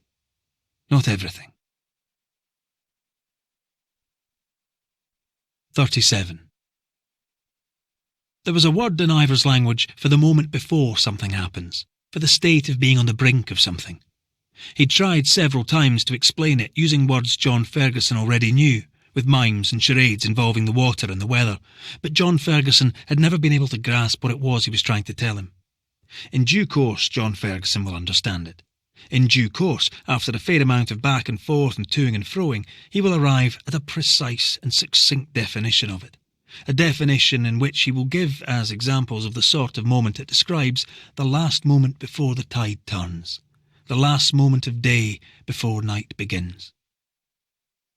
It was still early when Ivar woke, and got up to riddle the ash in the fireplace, push the remains of the peats into the centre, and blow on them until they began to burn and slowly warm the place. He sat then for a while in his great chair, waiting for the fire to come back to life, watching John Ferguson breathe, and now and then shift his body. When John Ferguson had finished telling him who he was and what was to happen, Ivar had asked him to tell him again, as if the news was so vast he hadn't been able to fully absorb it the first time. After that they'd lain very still beneath the blanket, and for a long time neither of them spoke, until in the end Ivar had whispered, "I'm afraid of the water." And John Ferguson had said, "So am I." 38. Mary was awake most of the night, and in the early hours the skipper, Mr. Baxter, knocked softly on a board outside her berth and said, "We're close now, Mrs. Ferguson. I thought you'd want to know." He could provide her with a swimming belt, he said, if she was anxious about the short stretch in the boat from the Laura to the shore. The men would wait while she fetched her husband, and then they would be away again, and Trondheim was not a bad place to spend a few days before they turned around and returned to Kirkwall. "Thank you, Mr. Baxter, I'm ready when you are." Which was true. Mary, as she'd been for almost the entire journey, almost from the time she left Bennycook and all the way on the Velocity from Leith to Kirkwall and then on the Laura from Kirkwall to Lerwick and from Lerwick to now, was up and dressed and ready and impatient. 39. The operation of the pistol was more complicated than he thought it would be. He turned it over in his hands, squeezing his eyes shut and trying to picture the calm and easy way Strachan had handled it while he sat outside the Bailey house, which pieces you had to open and close, and which ones were supposed to move, where to put the powder, where the ammunition and the scrap of cotton. He had no plan. All that can be said is that preventing Strachan's men from landing was the only thing he could think of that would stop everything coming to an end, and he latched onto it with a kind of mad faith. On a clear day, he would have seen that the vessel from which the boat had come was not the Lily Rose, but something smaller, slighter, like an ordinary trading smack. On a clear day, he would have seen that the occupants of the boat were not who he expected them to be. On a clear day, he would have recognised Mary. But the day was not clear. The white mist had thickened into a low-slung bluish fog that had tucked itself between the shore and the skerries, veiling them and the Laura and everything else beyond them, and falling in a cloudy haze over the shallow water close to the beach. He had not expected it to be today. John Ferguson had said he thought they had a little more time, another week perhaps, a few days at least, depending on the weather and the tides. 40. It was difficult keeping the Laura off the rocks as they drew near, and the four crew did what they could to fight against the current with her two enormous sweep oars. But after an hour they were no nearer to the shore, and in the end Mary said she would go now in the boat if they'd take her, which is what happened, the skipper, Mr. Baxter, being confident the little boat would manage all right, because although there was a heavy swell, there were no broken waves.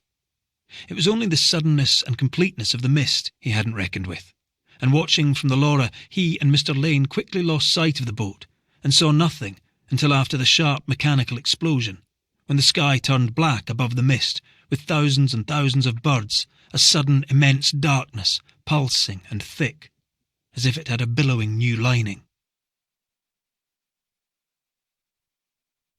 41. From the house, John Ferguson heard the tremendous crack, and out on the water, Mary's head snapped back. For a moment she looked up at the sky to see where the noise had come from, but there was only blackness, and the crazy confusion of the birds, their shrieking, and close by the shouting and cursing of the oarsmen. The clouded world breaking open like a stage from which its heavy velvet curtain has been lifted, and she saw a strip of grey sand and dark rocks behind, cliffs, and high up a fuzz of green, and the birds still swooping and darting madly, a big, fair-bearded man up to his waist in the water not 10 yards in front of her. The men from the Laura were all shouting at once, the burliest of them leaping out of the boat and splashing through the shallows, loudly abusing the big man for shooting at them. And then suddenly John was there, laying his hands gently on the man, taking the pistol from him and talking to him and touching his face with his palm. Mary watched from the boat, the burly oarsman still shouting and looking as though he was trying to land a punch on the big man, and John trying to appease him, pointing up at the sky and gesticulating, explaining to him, Mary supposed, that the man had only been shooting at the birds. The other 3 oarsmen stayed with Mary, holding on to the boat while it rocked on the water and was pushed towards the shore. She watched John walk with the big man out of the sea onto the beach, and then he came wading back out to meet her, dragging his left leg as if he'd injured it since she'd last seen him. "Mary," he called out. "Oh, my goodness, Mary!" It was as if the 3 of them had forgotten how to speak. Ivar warmed a pan of milk and poured some into a bowl for her to drink. Her skirt was wet almost up to her waist and drooped heavily onto the clay floor. She sat next to the fire in Ivar's big chair, and while she drank the warm milk, steam rose into the smoky atmosphere from her dress. She looked around at the 2 thick shelves, the one above the hearth and the one over the door. She looked at the big wicker chair and the various wooden boxes, and at the stiff sheepskin bag in the corner, brimming with dirty-looking wool. She looked at the spinning wheel and the wooden bed, and at John's satchel hanging from a peg in the wall. She looked at the pretty teapot on the shelf above the door, and the knitted blankets on the floor, and at the low table, which had John's writing tin on it, and the pistol, which he had carried back from the beach and set down next to a bowl of half-eaten porridge. The men from the Laura would wait, they said, while she dried out a little and her husband packed his things.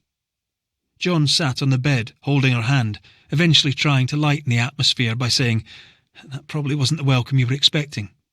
He was so sorry, he kept saying. It was Keane Ivar had wanted to shoot, not her. He's very upset about having to leave. "Of course he is," said Mary.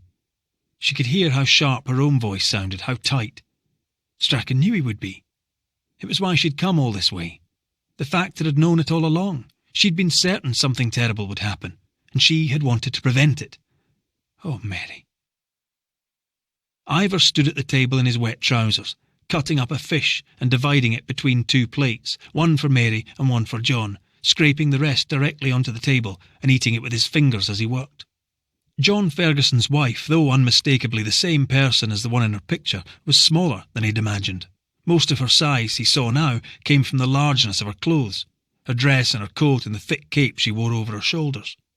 Her face, meanwhile, was without doubt the one in the portrait, except that it was keener in the flesh, less shy, and her gaze when she looked around herself was alert and searching. He said something in his language to John Ferguson, and John Ferguson replied. "You speak his language now," said Mary, amazed. She sipped the milk. She touched the red knitted sleeve of his coat. "What happened?" "I fell. I tore it. Ivar mended it." She looked around again at the room, at the table, and the teapot, and the wooden boxes, and the bags of wool, and the bed where, underneath John's spare clothes, his shirt and his underwear were neatly folded, in a small pile with her picture on top in its leather frame, the glass a little cracked, but otherwise intact. She could never say how she knew, but she did. It was in John, and it was in the man. She'd seen it on the beach, though she hadn't known it then. She hadn't known it on the walk up either, when John kept saying how sorry he was she'd had such a fright, and how glad he was to see her, and how much he'd missed her, and how Ivar hadn't meant to hurt her in any way. But she knew it now. And with every second that passed while John sat holding her hand and Ivar stood bent over the fish, she wished that Keane would come, or better still, that he was already here, standing over Ivar and watching him pack up his meagre possessions before removing him from their lives forever. She wanted desperately to say something that established her connection to John, something that bound him to her, instead of to this big bearded man whose name was Ivar, but it was as if she was still stupefied by the shock of the explosion at the beach, and she couldn't think of anything to say. She put the bowl of milk on the floor and stood up. "Would you excuse me, John, for a few minutes?" And perhaps that was when John Ferguson knew that she knew, because he got up and went after her, and at the door he said, "Mary, I'm so glad to see you," which was the truth, and even if it wasn't the whole truth, it was the only one he was capable of expressing. Mary paused. She put her hand on his arm. "I know you are, John. I do know that." In the narrow space between Ivar's low-roofed house and the byre, she stood for a few moments, and then she followed the wall at the bottom of the home field until she came to the path they'd come up on from the beach and kept walking. She walked over stones and through puddles and reeds, and at the foot of a small rounded hill she sat down on a stone. The mist had cleared completely, and in the distance she could see the Laura at anchor beyond the skerries. She rolled the hem of her skirt in both her fists and squeezed it hard, and watched the sea-water run out to the ground. In Pitlochry once, when she was a girl, she had fallen in love with a Chinese spoon in the window of a shop. Thinking that somehow she could beg enough money from her father to buy it, she'd gone in and asked to have a closer look. But when she saw the spoon being taken away from all the other bits and pieces around it in the window and carried by itself in the shopkeeper's hand, she knew she'd made a mistake. It came back to her, this small revelation, while she sat looking out across the heather and black soil and the vast grey of the sea. It seemed too banal a story to repeat to John, but it was what she was thinking, that this would not have happened if he hadn't found himself in such unfamiliar surroundings, and as soon as he left them, he would know that what had occurred had been an aberration. She tugged at the grass around the stone and threw handfuls of it into the air, and watched them break up and scatter and go tumbling off along the path in the wind. Her life seemed to be separating itself into 3 different parts, each one with a beginning and an end. First, there'd been the time when she was growing up in Pennycook, which had contained her friendship with Alice Monk. Then there'd been the years after Alice left, and her father died, when she'd been busy with her walks and her books, and had been more or less alone, but no way unhappy. And then there'd been the third part, her time with John, which had arrived so unexpectedly, and which, although it had been the shortest, had been the most important, and she wondered if what she was looking at now was the 4th and final part. At the house she sat down on the bed, and when John reached for her hand, she gave it to him. Ivar was outside, talking to the black cow, and while she and John sat on the bed holding hands, they both looked at him through the open door. Mary thought he seemed older than John, but was perhaps younger. She watched him walking away from the cow. His clothes fluttered, pressing themselves against his shoulders and the backs of his legs, and she was sharply conscious that John's eyes followed him too as he moved up and down between the short rows of some crop she didn't recognise, picking up stones and pulling out weeds, and looking like someone who still thought there was a chance he could go on like that forever, that even now he wouldn't have to give up everything he loved. How is it, she thought, we never see the big things coming? She watched him walk up towards the top of the field, and thought of the Comrie earthquake, the extraction of her teeth. Both had been terrible surprises, and yet they had led to great and unanticipated happiness. She turned her face away from Ivar and looked at John. You never knew in advance if a decision was the right one. All you could do was try to imagine the future, and use that to help you make up your mind in a difficult situation. And if you couldn't imagine the future, well, you had to make up your mind anyway. He could come with us, she said. Instead of 2, we could be 3. 42. Mr. Baxter, after a lot of begging and the promise of the proceeds from the Wedgwood teapot which they would sell when they got to Trondheim, agreed to bring Peggy. It took an hour and a half to swim her out past the skerries and hoist her on board, and although she struggled against the ropes when they lifted her out the water and clipped Mr. Lane, the linen merchant, painfully on the right elbow with her hoof as they swung her past him, that part of things went smoothly enough. The sheep and the chickens and the old blind cow, it was decided, would have to take their chances when Keane arrived, and although this was not ideal, Ivar, like Mary, seemed to accept that their situation was complicated, and that this was the best they could do. None of them spoke much to each other while all this was going on, neither John to Mary, nor Mary to John, nor either of the Fergusons to Ivar, nor Ivar to John or Mary. Nothing beyond what was necessary for the gathering together of what was to be taken and its transportation to the Laura. It was as if all three were carrying inside themselves the delicate balance of what they were doing, and were afraid to disturb it in any way. In time, Mary thought she would ask John about his plans for the church. He'd made no mention of them while they were helping Ivar pack, and his departure from the old church to the new one seemed a long time ago now, as if the new one itself was already old. But he would talk to her about it all when he was ready. She knew him well enough for that, just as she knew it was in the nature of churches to be constantly splintering and dividing and disagreeing about things and starting again. It was their specialty, she supposed, and she would have to wait and see what, if anything, he came up with. Meanwhile, it was very cramped in their makeshift quarters on the Laura, and when they weren't up on deck, they were crushed together on the floor, and although John seemed preoccupied at times, he was mostly busy with Ivar, showing Mary the pile of papers on which were written all the words they had so far recorded, and which Ivar spoke aloud to Mary, so she would know them too. As the need arose, they added new ones, words for sail and eiderduck, for seasickness and toothache and other more difficult, less tangible notions like snipper, something rolled up or entangled, or scrim, a glimpse, a faint shining. They added the word for husband and the word for wife, and when John Ferguson ran out of ink, he borrowed a small bottle of iodine from Mr. Baxter's medicine box so they could keep going. And although the words were a little pale on the page, they were legible, and like a prayer or a gentle weather forecast, they accompanied Ivar and the Fergusons on their journey north.